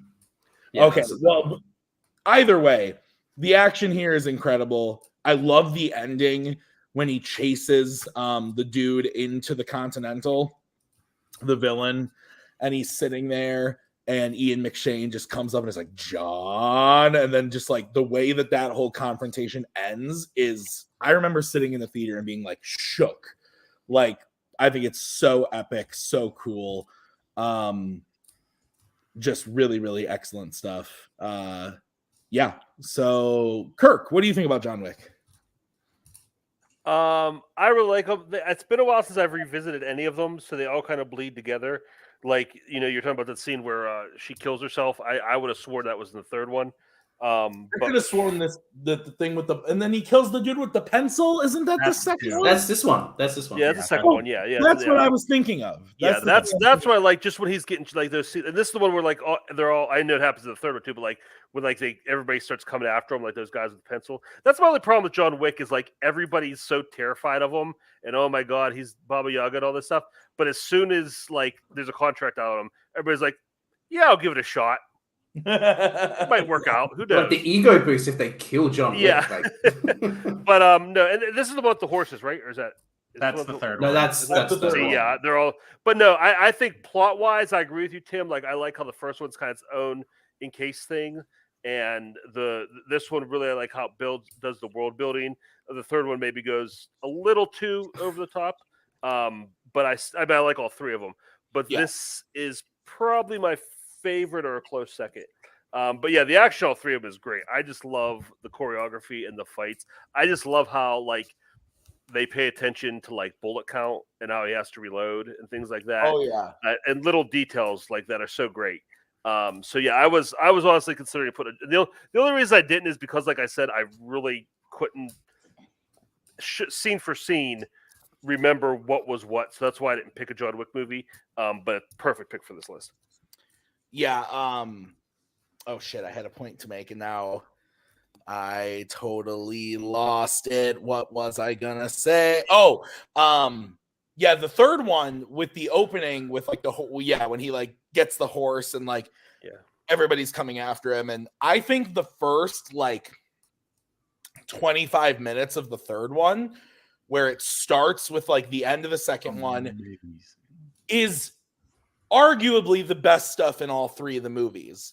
But then it goes, they take a huge break. There's the stuff with Halle Berry, which I don't think is that great. Like the action scene with the dogs is cool, but like everything in that first 25 minutes, like when he fights that huge dude in the library. Hold on, hell yeah. So good. And then he jumps on the horse, and it's just like that shit is awesome. I remember that was one of the first times that I saw a movie with Maggie, the third one, where it wasn't a horror movie, and she looked at me and she said, I need to close my eyes. She's like, this is too violent. Like I can't.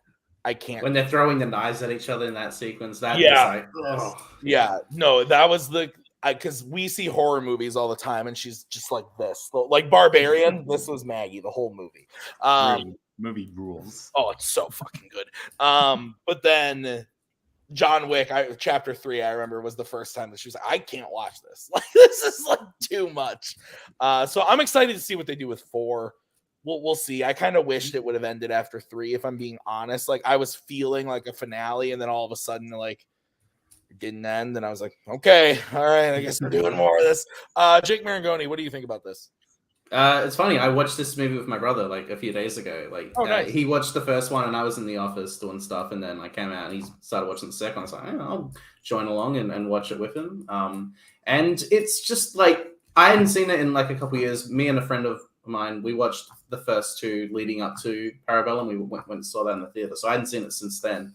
Chapter 2 is just like really good. Like I feel like it's probably the most underrated of the 3. The first one is the one that set everything up, and then the sequel's the one that's like it's a little bigger, but the action's better. And then the third one is like just this epic scale sort of. Just there's so much that movie does. But I have a soft spot for Chapter 2. Like I like the whole. I like Wick and Common. Like they have like a cool little rivalry. Like when they're fighting and then he's trying to get to the Continental. And then you have the whole sequence where they're like stealth shooting in the train station. It's incredible. My brother hadn't seen that. He was just like, "What the fuck?"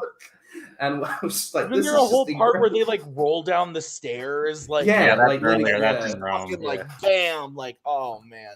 It's just really great action, and I was just reminded how good the action is in the movie. The whole we haven't even mentioned Lawrence Fishburne with the Bowery King. Yeah. He gives him 7 bullets, so each $1 million for the contract, and then he just shoots his way through the gallery. And then my favorite sequence is through the hole of mirrors. That whole mirrors, I love mirror shots. Like it's one of my biggest like movie turn-ons. Is like long takes and mirror shots. So when the camera's panning on a reflection and you have no idea what you're seeing, and then it just turns away and there's Ruby Rose, I'm just like just incredible shit.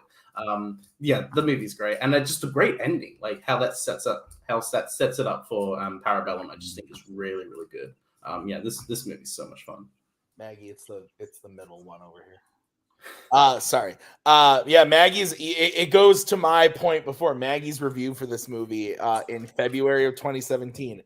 Most anticipated movie of 2019, John Wick, the final chapter. The ending of this does like it feels like we're going to a climax. Like everyone's coming after him. Holy shit. And then it's just like, no, we're going to cut your finger off in the middle of the desert. And then you're going to be betrayed. And then, like, it's just like, anyway, Meltzer. Yeah, this is my favorite of the series. Because one is much more grounded and self-contained and kind of realistic. 3 is just completely gonzo and over the top. Even more than this one, but this one is kind of a good balance, I think, which is why I think I appreciate it the most. Though I will say the knife fight in Chapter 3 is my favorite action scene in the whole series. I think it's just absolutely spectacular. And like you, I love one at the end with the. Also, as somebody who absolutely adores both Raid movies, I got a huge kick out of the antagonists of both Raid movies fighting him and having that level of respect for him. But anyway, Chapter 2. I love that balance of like it expands the world, but it's still very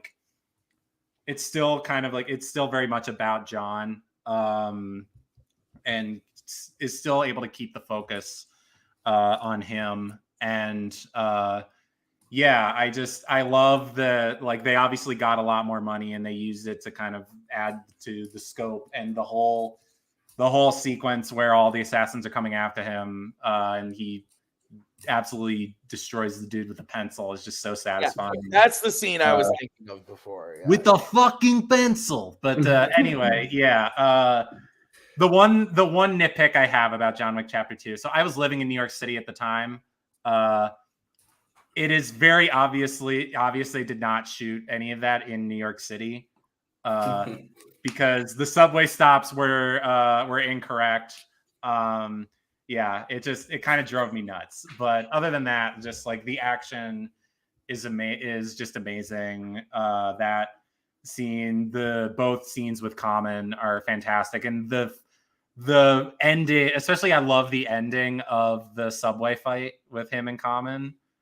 Just how it ends is just like I've never really seen that in a movie before, and like the way that Common's character's fate. It's just, it's like it's actually like genuinely pretty funny, but also just really badass, like leading up to it. Huge fan of this franchise. Chapter 4, but Donnie Yen. So Keanu Reeves and Donnie Yen going at it. Opening day, 100%. Can't wait. Sorry, my wife was going to bed. So yes, all right. John Wick Chapter 2. Everybody loves it. I'm happy. Let's move on. Kirk, we're back up to you. What is your first pick or second? Okay. Pick? Sorry. I'm going to go with a movie that probably isn't the greatest movie in the world, but it's the first thing I think of when I think about over-the-top action movies. I'm going to go with Hardcore Henry. Hell yes! My god! Anyone who's not familiar with this is the movie that was shot all in first person, and I watched this on. Did any of you guys see this in the theater? Yes, I did. No, I wish I did. Because I wonder if it would have been better or worse to see in the theater. Because I watched I got pretty nauseous. Yeah, that's what I'm wondering. And I don't get nauseous at movies, but this one kind of got me. But yeah, this is such a great movie. Like I said, it's a lot of fun. It's a very fun movie. And it's obviously just a gimmick. But they really make the most of it. There's a lot of great action scenes. Sharlto Copley, I mean, the main character you really don't see, doesn't talk. So Sharlto Copley is basically the main character, and he plays like this succession of clones who get murdered in like excessively violent ways and just keep coming back. It's like kind of slightly different people, but it's the same guy just over and over again. Different versions of the same guy. And he's just, I love Sharlto Copley. I think he's a lot of fun in general. And I think he does a lot with that role. He has like a musical number at some point. What's that? Maleficent. He's terrible. Oh, we don't have to worry about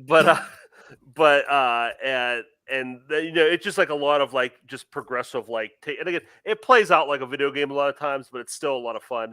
And when you just think about like the behind the scenes, what they had to do to get these shots and how they worked, and the stunts and everything are pretty cool. Really great use of "Don't Stop Me Now" at the end in the final one of the final battles. Just a really, really super exciting movie.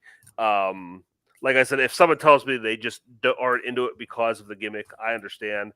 But I had a ton of fun watching this. I think it's really fun and really over the top. This movie's fucking awesome. I saw this in the theater with Maggie, and I think she wanted to break up with me. You fell asleep? Nothing is better than the needle drop. Cause I'm having a good time, having a good time. Like the last 15, I saw this twice in the theater. I went with Maggie and straight up like had a good time. I remember seeing the trailers for this and being like, yeah, like it'll be fine, but like there's no way this can go for like a whole like I think this movie's awesome, and I haven't thought about this movie in a hot minute. I own the Blu-ray. This might be one that after a couple more rums here, I might pop this on tonight and watch while I'm editing some fandom matches, because yeah, this is a really, really fun movie. It's so stupid, but so awesome. And yeah, I did see it in the theater. Like I said, twice. I saw it with Maggie, and then I saw it with a buddy of mine he was one of those guys who was like, the internet says if you bring a controller to the theater, like your hand, and so he like brought like an Xbox controller, and I was like, you're a dumbass. But it was, I had the best time because at the time that this came out, I think it came out like April-ish 2016. Mm-hmm. Yeah. I was the theater I worked at, I was in charge of the show schedule. So I got to decide which movie went into which auditorium. And so the night that this came out, like the premiere show, I knew that we weren't busy on Thursday nights. No one was going to come and see the premiere show of Hardcore Henry except for me. So I put it in our biggest auditorium on the biggest screen, and it was incredible. I forget which of the Jakes just said that they got nauseous watching it. But I didn't. I like to sit real close to the screen, and I was in it and loved it. This is a movie that like would make Cody look at me and go, "Why are we friends?" Like he does that every now and then. Like when I talk about how much I love Terrence Malick, Cody is like, "Fuck you." You're dumb. This is a movie that would make Cody look at me and go, "You're a fucking idiot." But I love it. Speaking of Cody, can you bring his last clip up on the screen? Come on. Oh yeah, I didn't even see this is why I can't win in this community. If any of you brought this up and I said I didn't like it, could be like, Kirk hates fun. Kirk's an old man. I like it. I lose credibility. So what can I do? I lose either way. I did. To be fair, when I said the Cody comment, I did not know he was still in the chat. He hadn't said anything in a while, so I made that comment not knowing he was there, which proves that me and Cody we're just one and the same. Two pieces. Just best buddies. Jake Marangoni, Hardcore Henry. It slaps. It slaps hard. It's great. This is a movie that I like. Back in 2016, 2017 was a movie that I would show to friends. Like friends like, hey, let's watch this movie. Like we'd have a movie night or something. And I remember a couple of mates watching this. We had pizza and Coke and we were just watching it, just going like, this is just like the best time we could have. I don't think it got a theatrical release here. I could be wrong, but I don't remember it at all getting a release in Australia. But I definitely would have seen this in the movie, in the cinema. Like, did any of you play Mirror's Edge? Yes. Yeah. It's very it's got that point of view of especially the parkour aspect, especially during that whole chase sequence. I think like in the first 30 minutes of the movie. And I just I like to think of this movie as like Mirror's Edge if it was an action movie. And it's just like has that sort of it just has that energy of a video game. Like Shadow Copley is like the NPC who tells you have to get to here and kill all of these men and find this person. And it has that energy. And I think it's a really great video game movie without it being based on anything. And I think this is like just how you would do something like that without it feeling like genuine and really good. I think that's the problem with video game movies is the quality of them. But this one really gets like an adaptation of that really well. But also the action is well done, is really well done and also varied. It's not just the same sort of action scene. Like there's a motorcycle car chase, there's like the shootout in the club, there's the parkour chase, there's the whole shootout in the abandoned building where Shadow Copley. Yeah, he's good up those steps. He's gone up all these steps and he's jumping down, and then he's got a shotgun and he's got a rifle, and it's just like it varies the action. And then that whole last 30 minutes, like when they go to I think his name's Akan, the telekinetic guy. There's a guy with telekinetic powers. The villain has telekinetic powers, never explained. Yep, no reason. You don't know how, you don't need to know. He just has telekinetic powers. It makes the action scenes even better. And I just think that they just tried to make the most like fun movie they could as far as like energy goes. And then also that ending, without going into spoilers, when they're on the helicopter, it's just like that's it. That's all you need for the ending, and it's just the last really funny. Minutes are like perfect. Just banger. And also, just weirdly enough, the director is a kind of a good action director. He made Nobody, from last year. Very different action movie. Like he really he understands. And funny enough, like we're talking about John Wick, written by Derek Kolstad, so there's a connection there. But like he just he knows how to make action movies in a variety of different ways. So absolutely love this movie. Yeah, and let's not forget about Timmy Roth showing up in one fucking scene, right? Yeah. It's like 2 scenes or whatever as like his dad or something. It's so stupid, but it's awesome. Meltzer, what do you think about this one? So I think maybe part of why I was nauseous, I movie hopped when I saw this. I saw Green Room first, and then I saw this. Ooh. Green Room, one of my favorite A24 movies. It's in my top 5 A24. So I don't know. Maybe I just was sort of like worn out when I saw this because I don't have the same enthusiasm about this movie that you guys do. Like I appreciated what it was doing from a formal perspective. I just couldn't really get on the wavelength of it. It just, but maybe I just was kind of not. What do you hate fun, Jake? Yeah, I know, right? RRR, the movie that fucks more than any other movie, and I hate her, and I don't think Hardcore Henry is that good. Yeah, sue me. No, it's one I kind of do want to rewatch. Maybe I'll be able to tolerate it more when I'm at home. That I won't be as nauseous. because I did like Nobody, Ilya Naishuler's action movie that came out last year with the God Bob Odenkirk. Yeah, Better Call Saul. I love you. Anyway, let's. No, I understand why y'all like it, and I want to revisit it, see if I can muster up some of that enthusiasm, because I don't remember anything that happened that you guys were talking about. Yeah, that's fair. It's definitely one of those movies where like it's more of an experience and less about the story. Well, I was also going to say it's like we were talking about earlier about how like Avatar is one of those movies where like you forget about it almost instantly and that's a negative to you. This is a movie where I forget about it almost instantly, but know that and remember that I had like a fucking amazing time. But Tim, like, do you know what the main character's name is in Avatar? I mean, do you remember his name? Well, I do. Yeah, well, I just hate. I mean, not to go on another topic, but just the stuff on Twitter of like, can anyone name, like, it's like just a stupid thing where it's like it's character names. It's just because it's like you can't really remember it, that doesn't mean that it's a bad movie or anything like that. Like it's. I agree. I think that's correct. Okay. So let's move on. Jake Marangoni, you get your okay.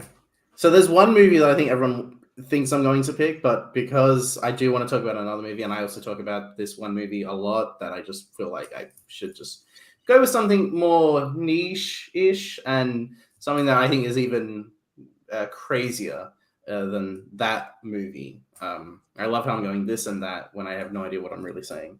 I'm going with a movie starring generic action man Jason Statham, and what I would say, don't want to be too harsh because I think the two movies that he's did that I love, I think are absolutely incredible, and I'm going with the sequel.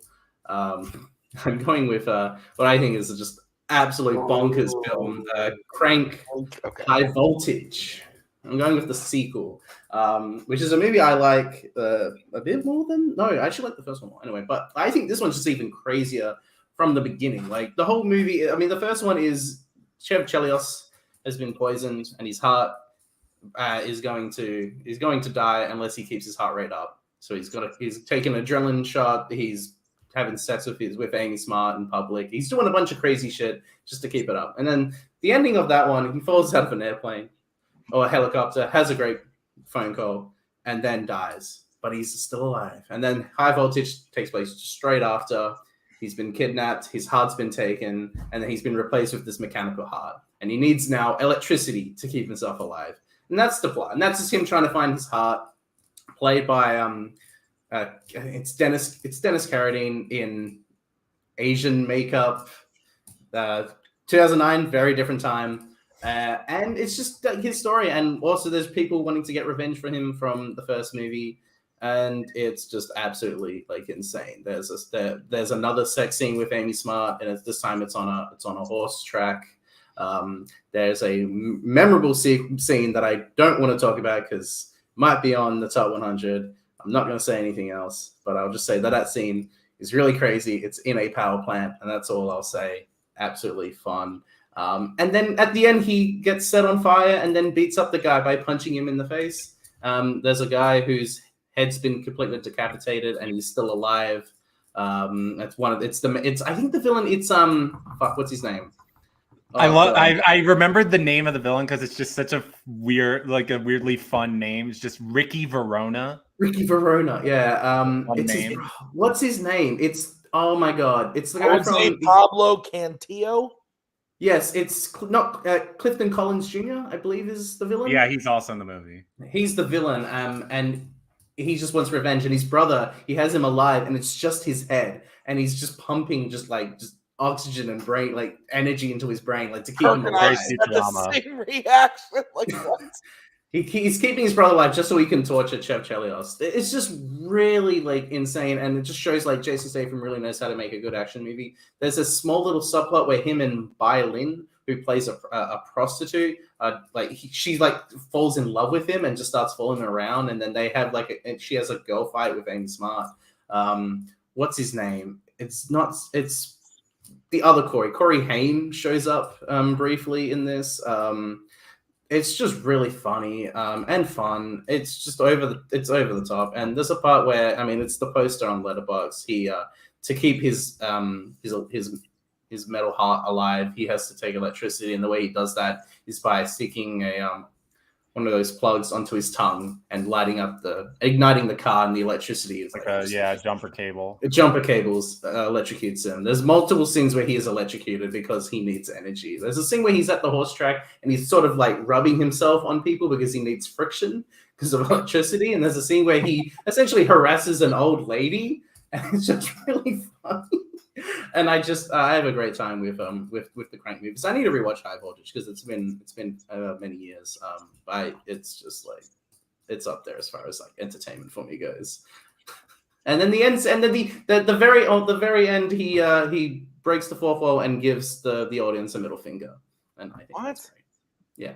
All right, so I thought I had seen this.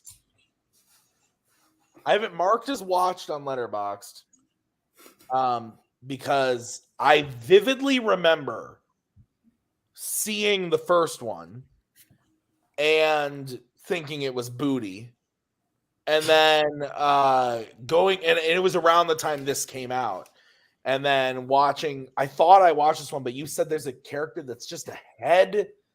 Yeah, at the very end of the movie. Like, I don't remember any of the that. fish tank. The only big piece of trivia I know about this movie is that it's from the director of Ghost Rider: Spirit of Vengeance. Two directors, yeah. Oof. Not a good movie, that one. No, that's bad too, 100%.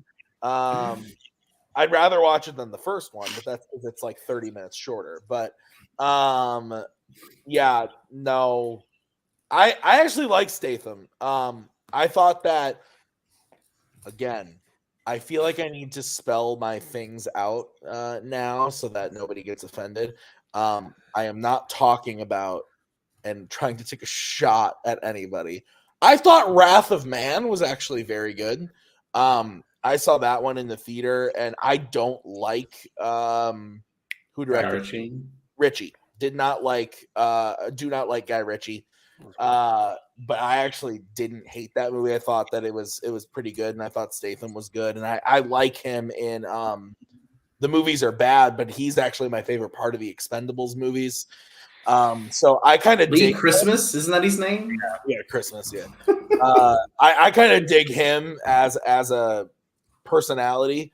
You know which one I actually really like? That's not a good movie but fun is The Mechanic. The remake with him. The second one, booty, but the first one, pretty fun. So yeah, but this was a little always like he's got to keep his heart rate up, so he's gonna fuck a woman in the middle of a crowd. Like, jeez, get the fuck out of here. No, Kirk, why do you love this movie? I haven't seen this one yet. I saw the first one for Jake's top 100 actually. Oh, and it was. I mean, it's dumb fun, and so I'm curious to see just how they ratchet up in this one. So I'm probably gonna have to watch this at some point soon. Oh yeah, Meltzer.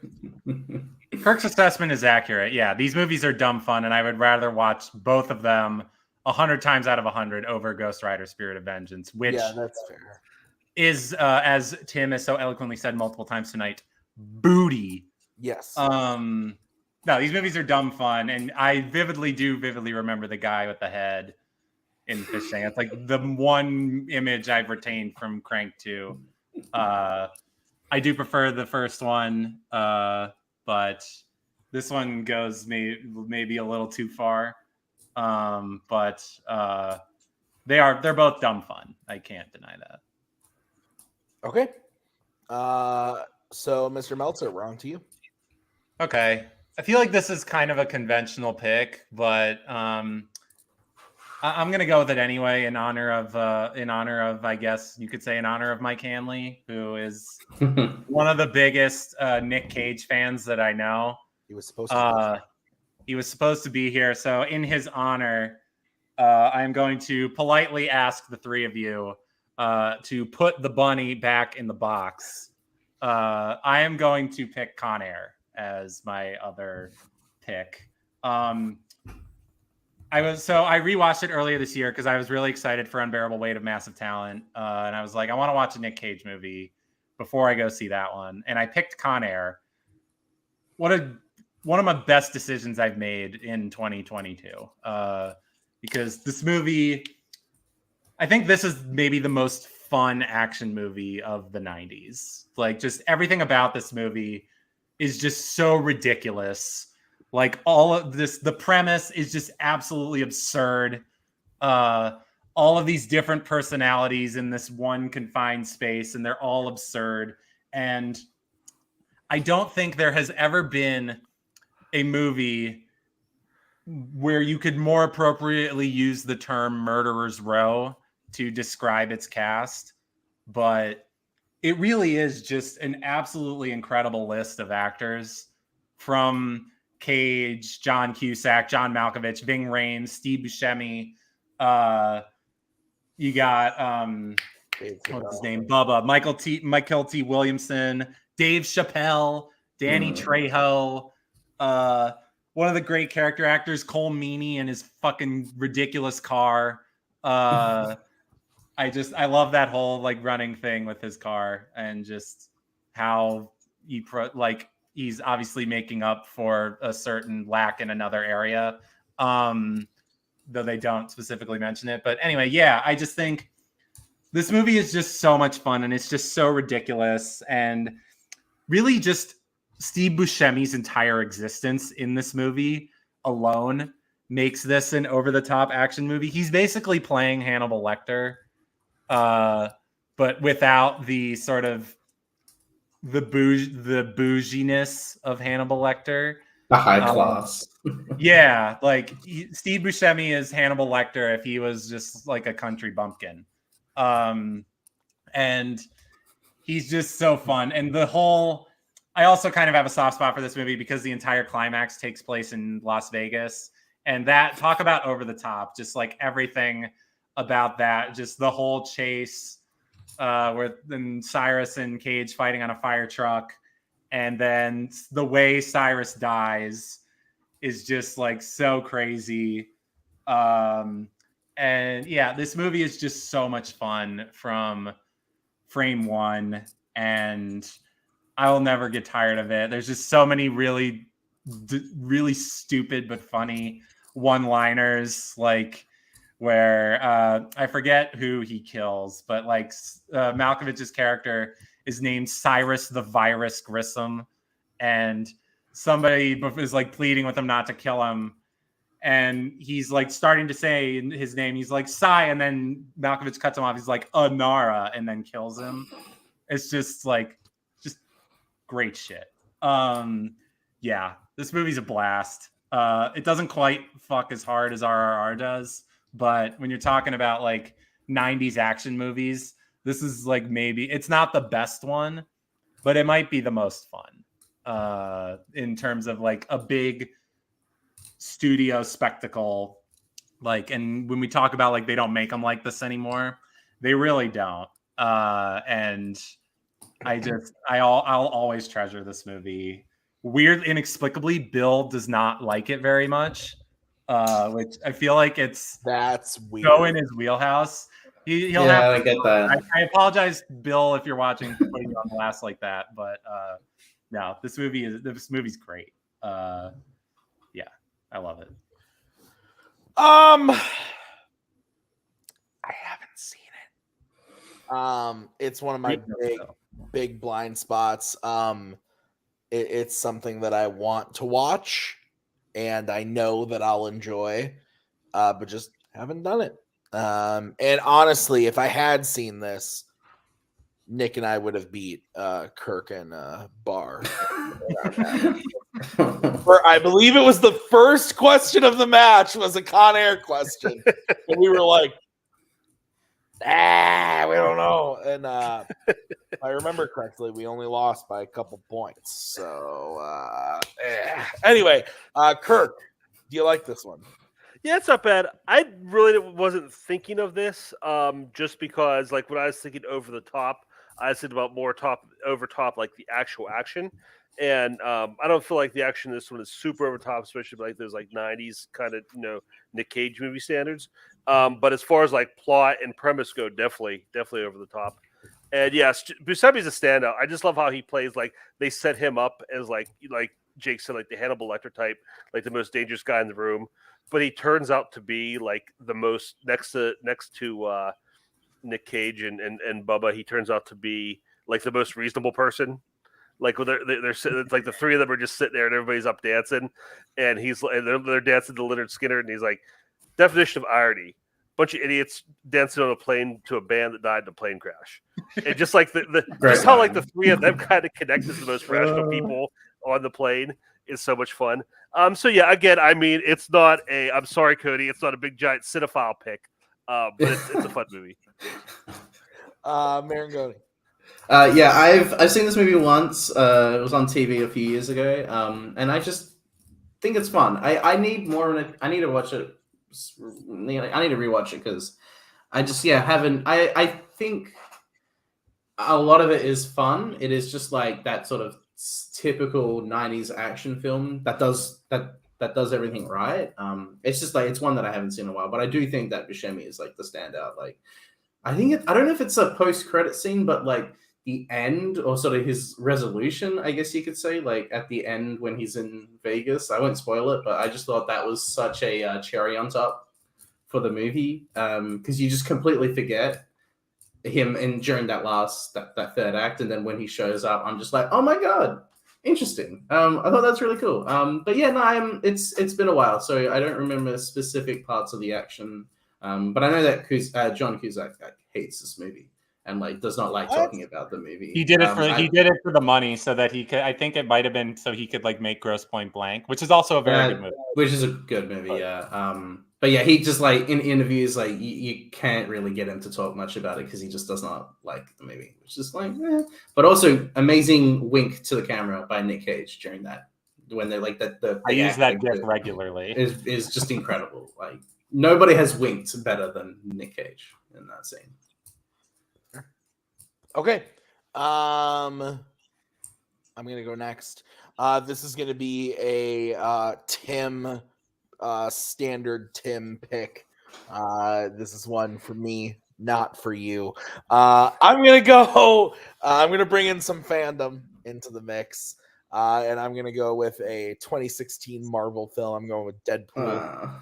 I love this movie. I get it when people say they don't. I really, really don't like the sequel. I think Deadpool 2 is bad. I think it's one of the most overrated movies ever. People like that movie, and I just don't fucking get it at all. I think it's terrible.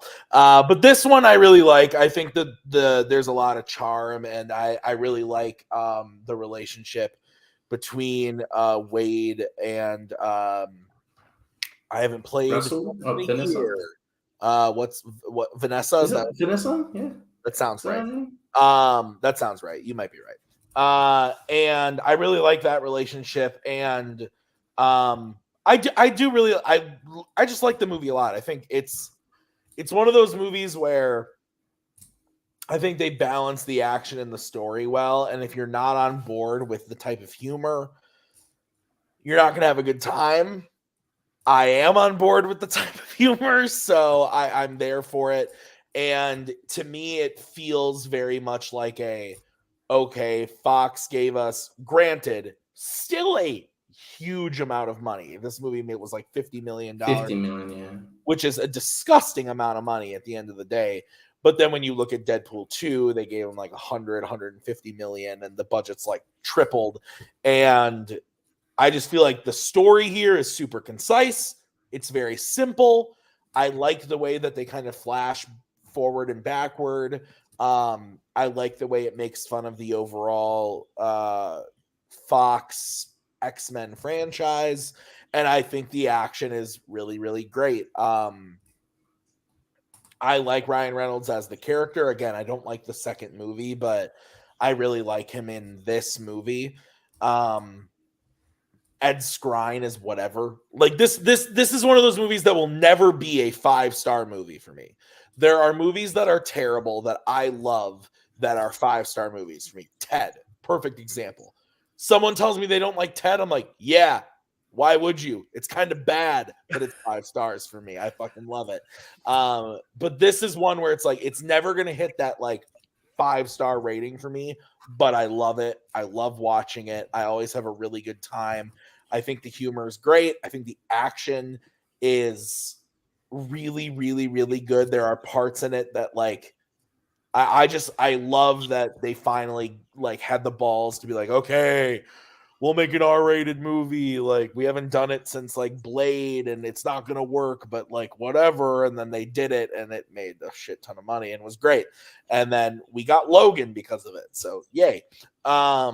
So I love it. I get why some people don't. But it's definitely a movie that I like revisiting a lot because I love the relationships, love the characters. And I think it did everything with this character 100% right. It's also very timely. There was some news today about Deadpool. If you don't know, Deadpool 3 was some news about that was revealed today, a release date and a casting. That was Hugh Jackman's coming back. Don't love that. But what was the release date? What did they confirm? It's September 2024. Okay. Nick, Jeez. literally the news dropped. I was driving home from Madison and I opened up YouTube so I could listen to some videos while I was driving. And I saw Ryan Reynolds 2 minutes ago, Deadpool update. I clicked on it, watched the video, and I called Nick Twohig. I said, Nick. And no, I again, tangent, but don't bring him back. Like they are clearly, but like he died. Leave it there. But anyway, I think so too. I think you're probably right, but we'll see. But anyway, besides the point, I think the first one was lightning in a bottle, and I loved it. And I just don't think they're going to recapture it. But I love the first one. I think it's really, really fun. It is one of those movies where, again, if Maggie wants to see a movie for a second time in the theater, you got a good one. Because even the Marvel movies that we love, she struggles to see them multiple times. But Deadpool came out Valentine's weekend, which we also should remind ourselves. The marketing campaign for this movie was chef's kiss, like absolutely incredible. And it came out Valentine's Day weekend. And on Valentine's Day, we went to have a romantic, expensive lunch. And the lunch was over, and she said, all right, let's go see Deadpool. And I said, I fucking love you so much. Oh my God. And so we went and saw Deadpool again. Yeah, it's great. I love it. Kirk, why am I wrong? Yeah. Well, me and Kathy went and saw this because we went and saw Pride and Prejudice and Zombies. Also, we were walking out of the theater and we ran into some friends, and they're like, we're going to go see Deadpool. You going to see Deadpool? So I said, yeah. Let's go see Deadpool. So that was an interesting double feature. Yeah, it's funny because of that news. I was talking a lot about Deadpool in some chats that I'm in today. First time I saw this on that night, I was kind of blown away just because we'd never seen a superhero movie like this before, like from those opening credits. Just like, oh wow, they're actually going for it, and I thought it was great. But on rewatches, the comedy is kind of bad and really repetitive. It's meta comic book reference, dated 90s reference, Hugh Jackman exists, ironic pop song, repeat. Yeah. And that's pretty much it. And especially when you go back and try to rewatch it, it's like rewatch. I had to go through X-Men, the X-Men franchise for a match, and getting through these two was a slog. We're talking about action. I think the action in it is good. That highway battle is a lot of fun. The end fight's a lot of great. I like what they do with Colossus is pretty cool in this, and just how they use him to kind of like ground, like it's a foil for Deadpool. So it's not all bad. It's not the worst thing I've ever seen. But like I said, it's not something that holds up for me on rewatch at all. Yeah, that's fair. I'm interested. Valentine's Day with Kathy, Pride and Prejudice and Zombies, and Deadpool. Interested to learn more about that story. Jake Marangoni, what do you think about this movie? I'll never forget when the test footage leaked. Oh my back God. in 2014, 2015, whenever that was. I'll never forget watching that and going 14. I'll never forget that and going, oh my God.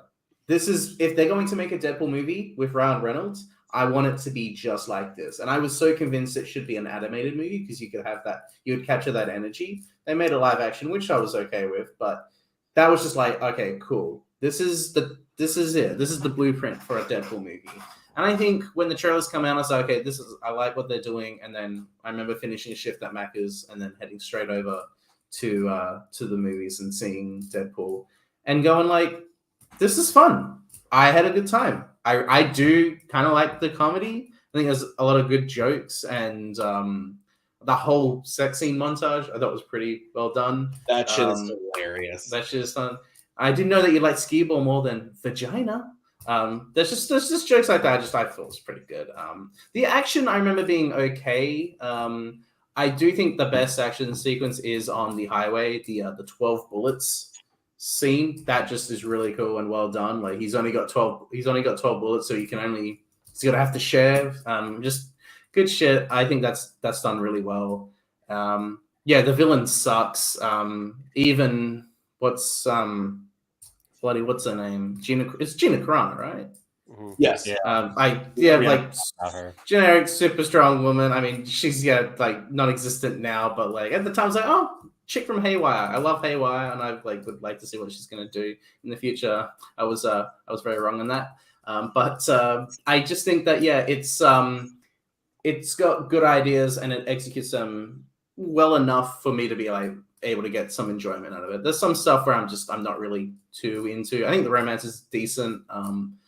It also has a really great Stanley cameo as well as the DJ in the stripper club. But that one's really good.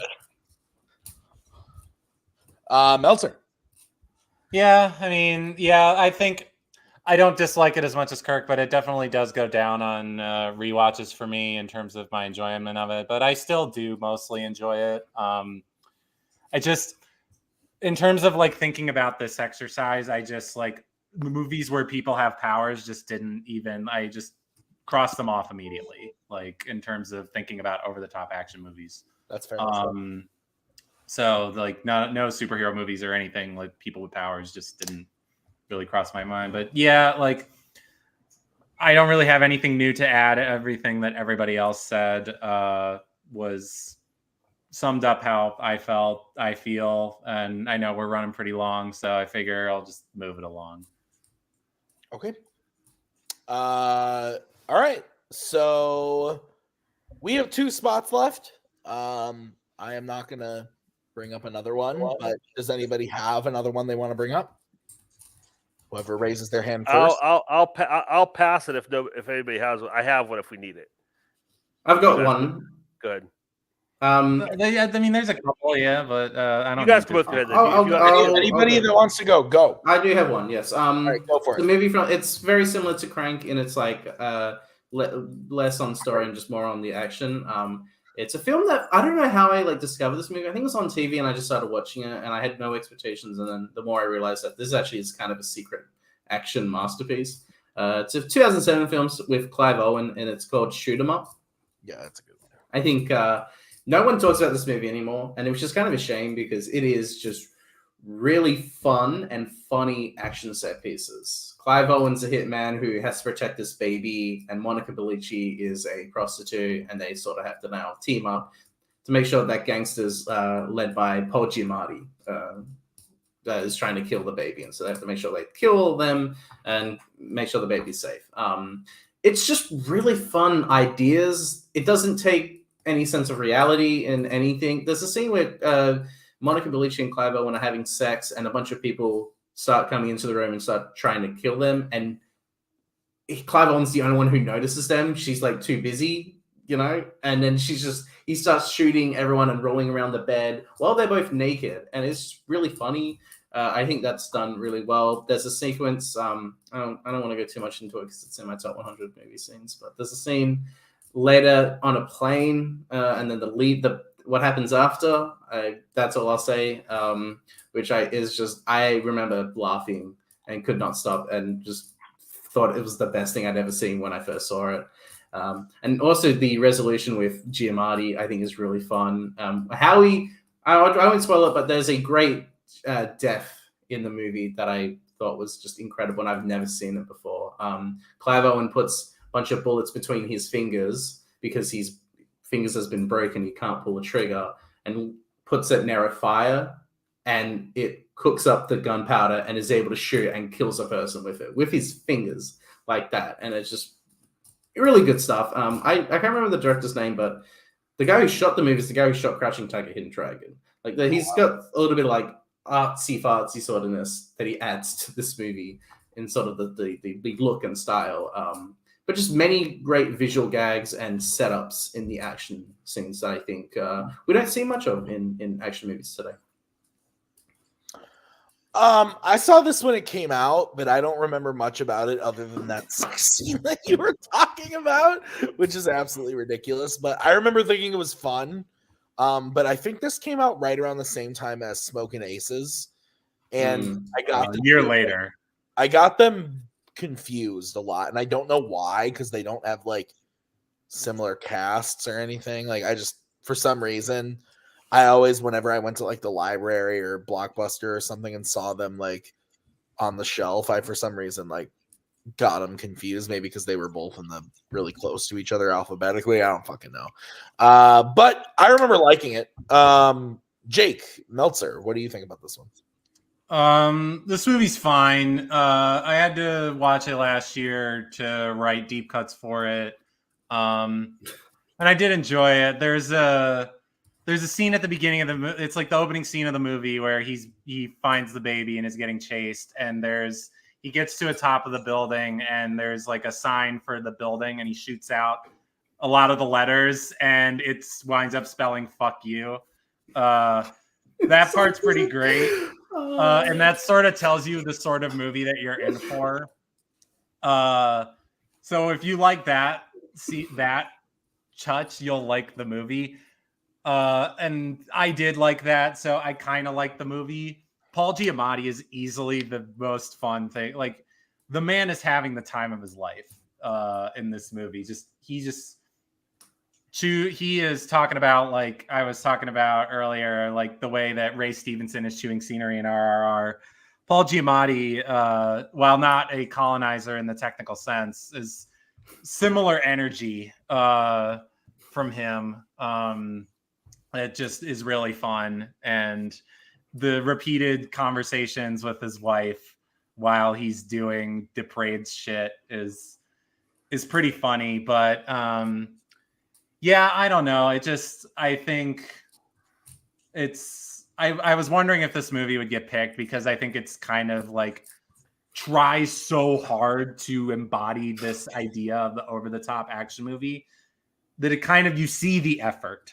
And I think that's sort of where it doesn't really register with me in the way that like some other kind of absurd action movies do, that like, yes, they know they're being ridiculous, but there's also kind of like, it's a little too self-aware, I think, shoot 'em up. So that sort of tampers my enjoyment of it a little bit. But there's a lot of stuff in there that is really fun. I can't deny that. And Paul Giamatti is just chef's kiss. Kirk, have you seen this one? Yeah, I've seen it. I'm a really big fan of 2000's Clive Owen. You're a big Derailed fan? Yes.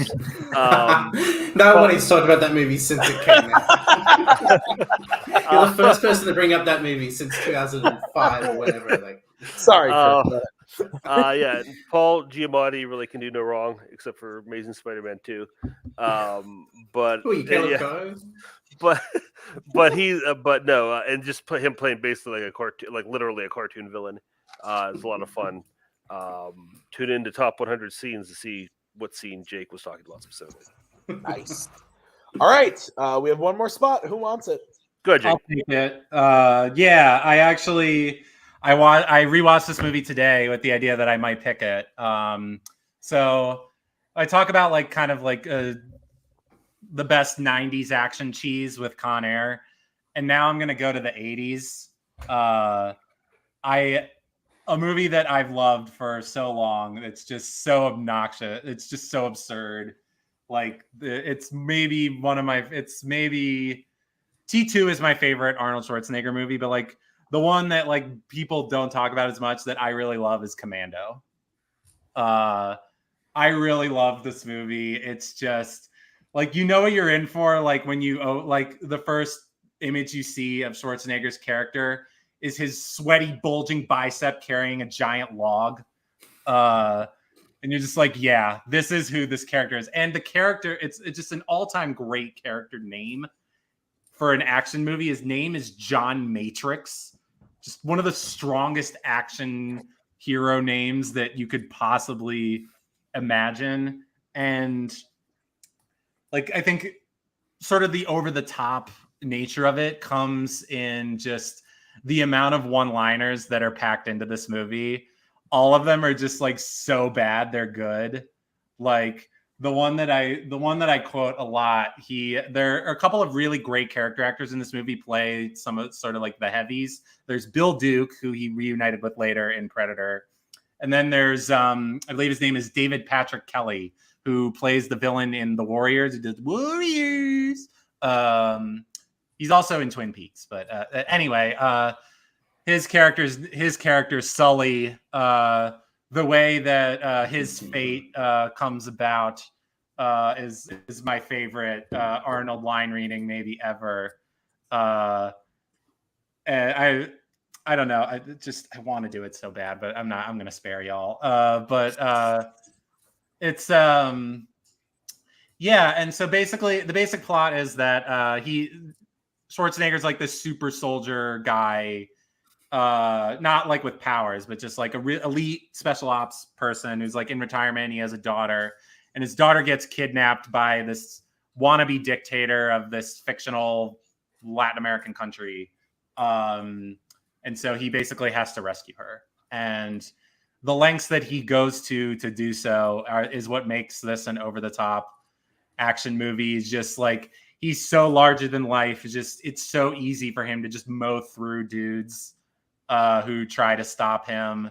There's a scene where he's in a mall and he's trying to get accosted by mall security guards. And in order to follow Sully, he takes like a giant inflatable balloon and he just uses it like a swinging rope to swing onto the elevator. And it's just to mention that. Damn it. It's just delightful. I love that part. And I just love, I just love like how 80s cheesy it is. The score by James Horner. I didn't know it was James Horner. It's wild that James Horner did the score for this movie. It's fucking awesome. Like just when you think of like electronic 80s action scores, like you think of Silvestri's in Predator, and then like this. It's like this is kind of like what you think. And it's just really great. And and just the whole giant shootout at the end.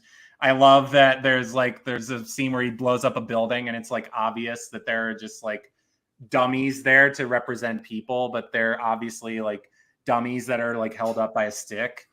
And they're supposed to be soldiers. So like that sort of cheesiness, I just really love. So yeah, that's my pick. I have not seen this actually. I've heard good things about it. I'm sure I would enjoy it. This sounds like something based on everything you just said that I would love. But have not checked it out yet. Kirk. Yeah, I've seen it. Honestly, like it kind of blends together with me for like a lot of the 80s action movies.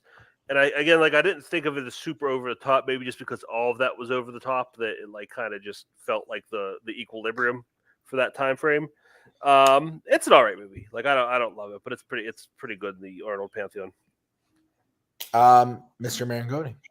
It's been a while since I've seen this, but like this is like it's like a satire of 80s action movies, but it was released like in the mid 80s.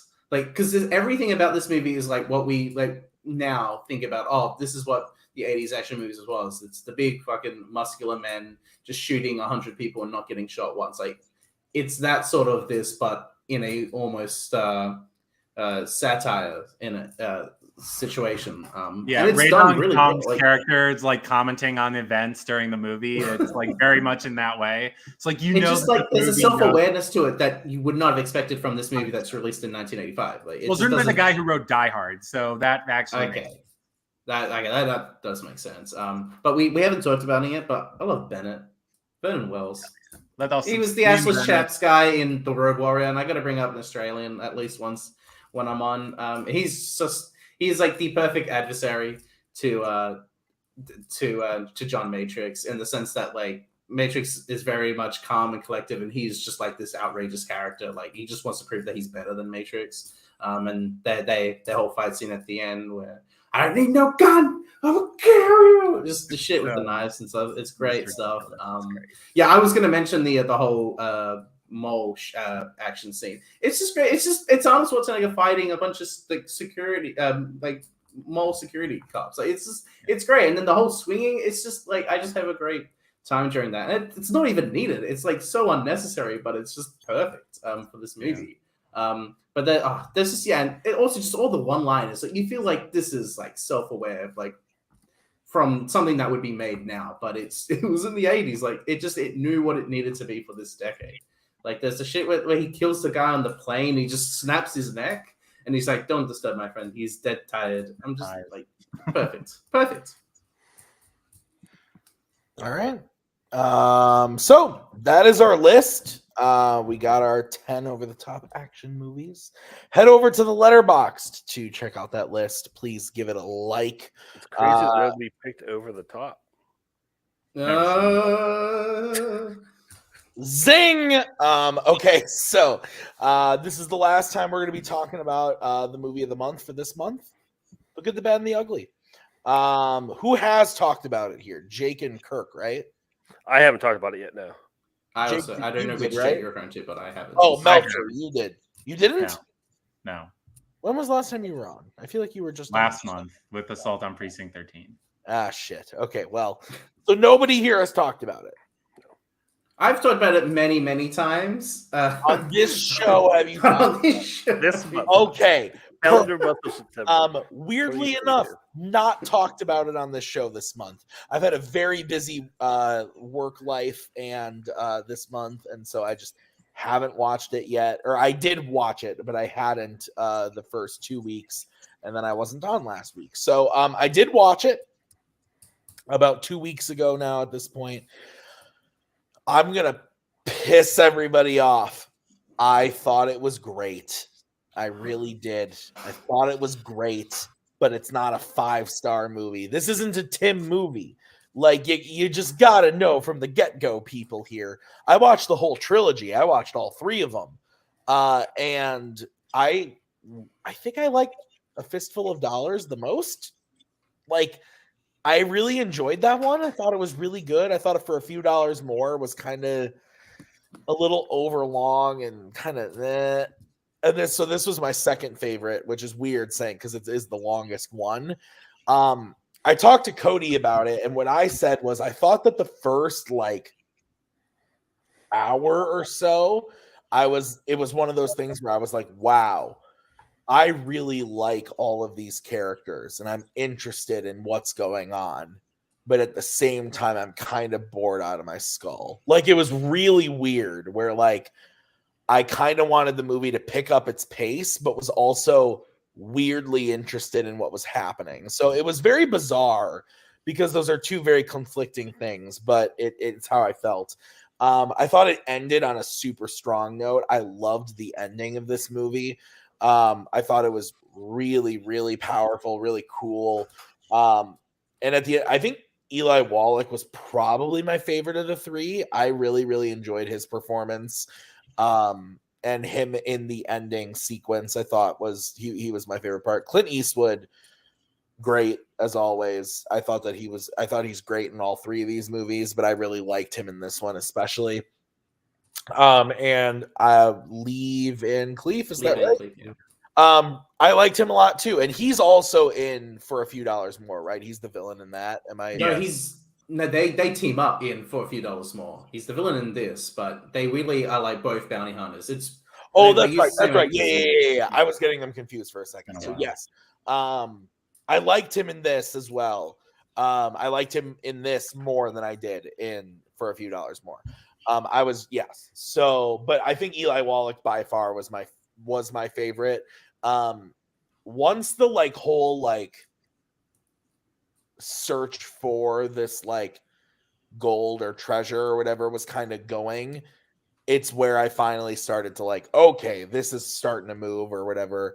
But like I said, the first like 45 minutes to an hour, maybe I wasn't like 100% invested. So I'll give it a rewatch. Obviously, it's old to say this at this point, but the score, incredible, like amazing. By far, like the thing that while I was watching it, I'm like, yeah, this is top notch. This is good shit right here. I'm glad that I got to watch it. I don't know when I will rewatch it. It's not something that I'm going to be pumping into the rotation because Westerns it's not my genre. I bought this trilogy because the trilogy came out on 4K. I wanted to give them a watch. It was a good excuse for me to watch them, so I watched them, and I had a good time. So I own them, so I probably will watch them again, but just I don't know when. But I very much enjoyed it. I gave it 4 stars. So Kirk, why don't you talk about it?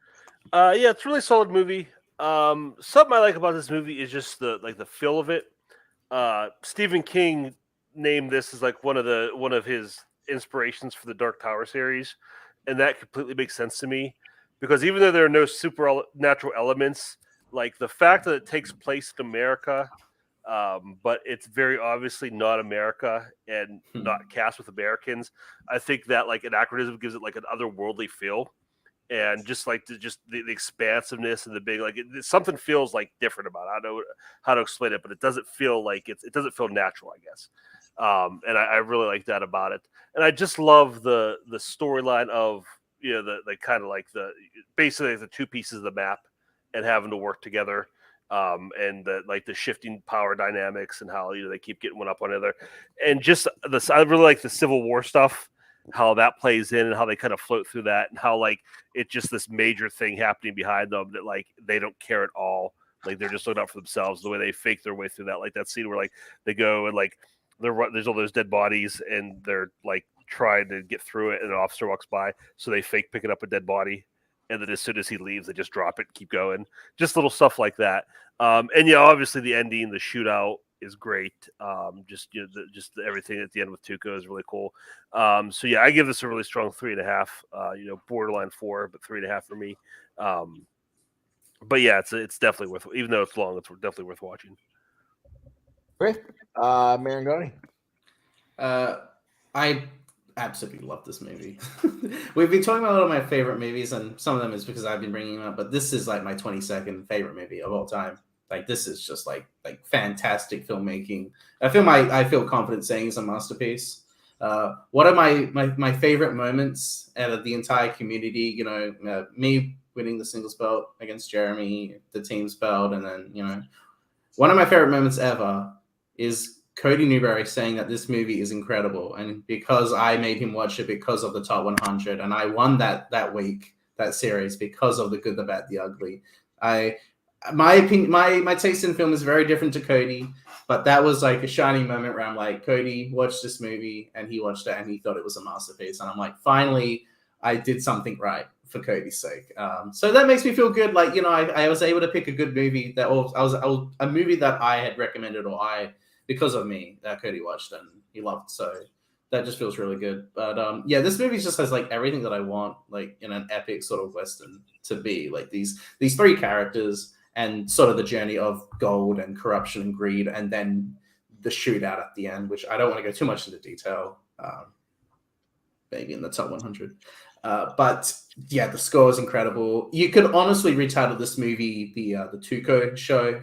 Because Eli Wallach is just like incredible. He is my favorite character of the movie. Blondie is cool. I like Eastwood, but he just has so much like character. His introduction, when you see the three guys going into the I think it's a bar or something, and then they're about to shoot him, and then you just hear these shots from outside the building, and he just breaks out of the window, and then the freeze frame with the ugly, perfect representation of his character, a great introduction to him, and just the fact that like he has great banter with Blondie. Like they're really uneasy about each other. I mean, they both tried to kill each other. I mean, Tuco almost dehydrated Blondie, but they have to work together in order to get this gold, and it's just epic and fun. And it's all the way. It's also this backdrop. The story is taking place on the backdrop of the Civil War, so that's also like an underlying sort of thing that's going on, and it's just like incredible. I love this movie. I've talked about it so many times, and I'm gonna keep it at that. Okay, and you give it 5 stars, Jake? I give it 5 freaking stars. Okay, Meltzer. So this is how you know I love this movie. It is the opening music with the whistle. It's my alarm clock. I hear it every day. Oh, it's so that's awesome. I wake up if I have to wake up early for work, I hear that music. I set in a timer for like something cooking. Like right now, I got something in the oven. It's going to be done in 10 minutes. You might hear it if we're still here in 10 minutes.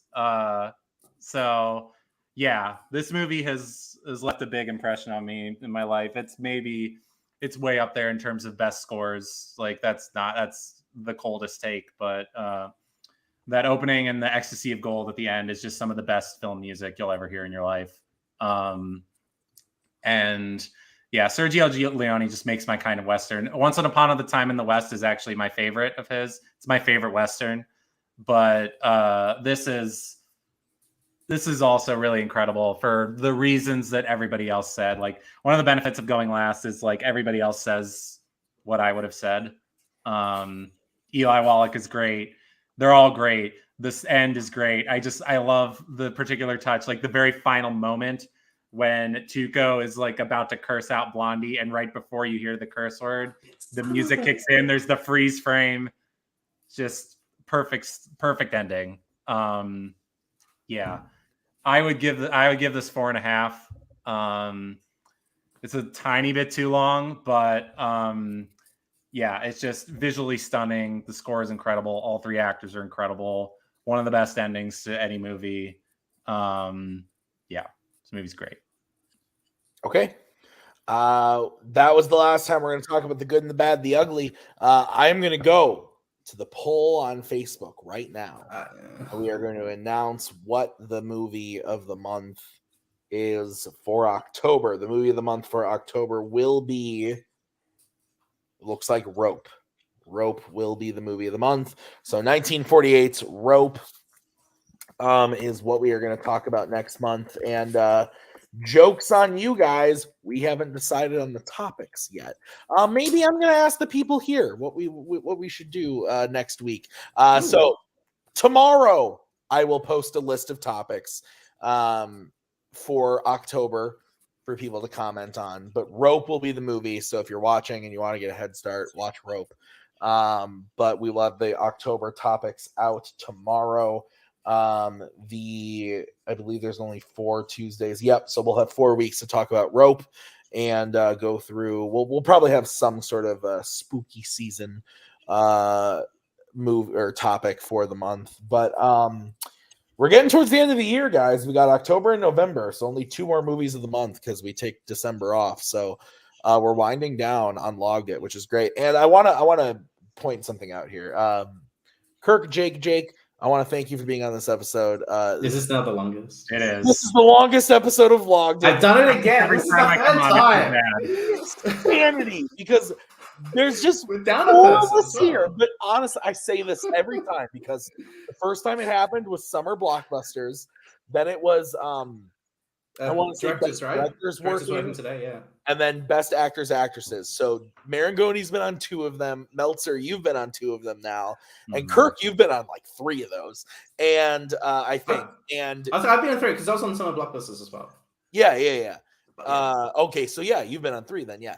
And every time we get to this long part, it's usually with 5 people. Tonight it was with 4, but I always say, I don't give a shit how long the show is if we're having good conversations. I thought the conversations tonight were very good. So thank you, Jake, and Kirk. This has been a really fun episode. So next week, again, I don't know what the fuck we're talking about. We're going to talk about something, and I'm going to post it on Facebook tomorrow, maybe even tonight, probably tonight. I should probably do it tonight. We'll talk about Topic next week, but Rope is going to be the movie of the month, so come and check that out with us. Thank you guys for being on the show. Thank you to those watching. We'll see you guys Top next 100 seasons tomorrow. Get hyped. Tomorrow.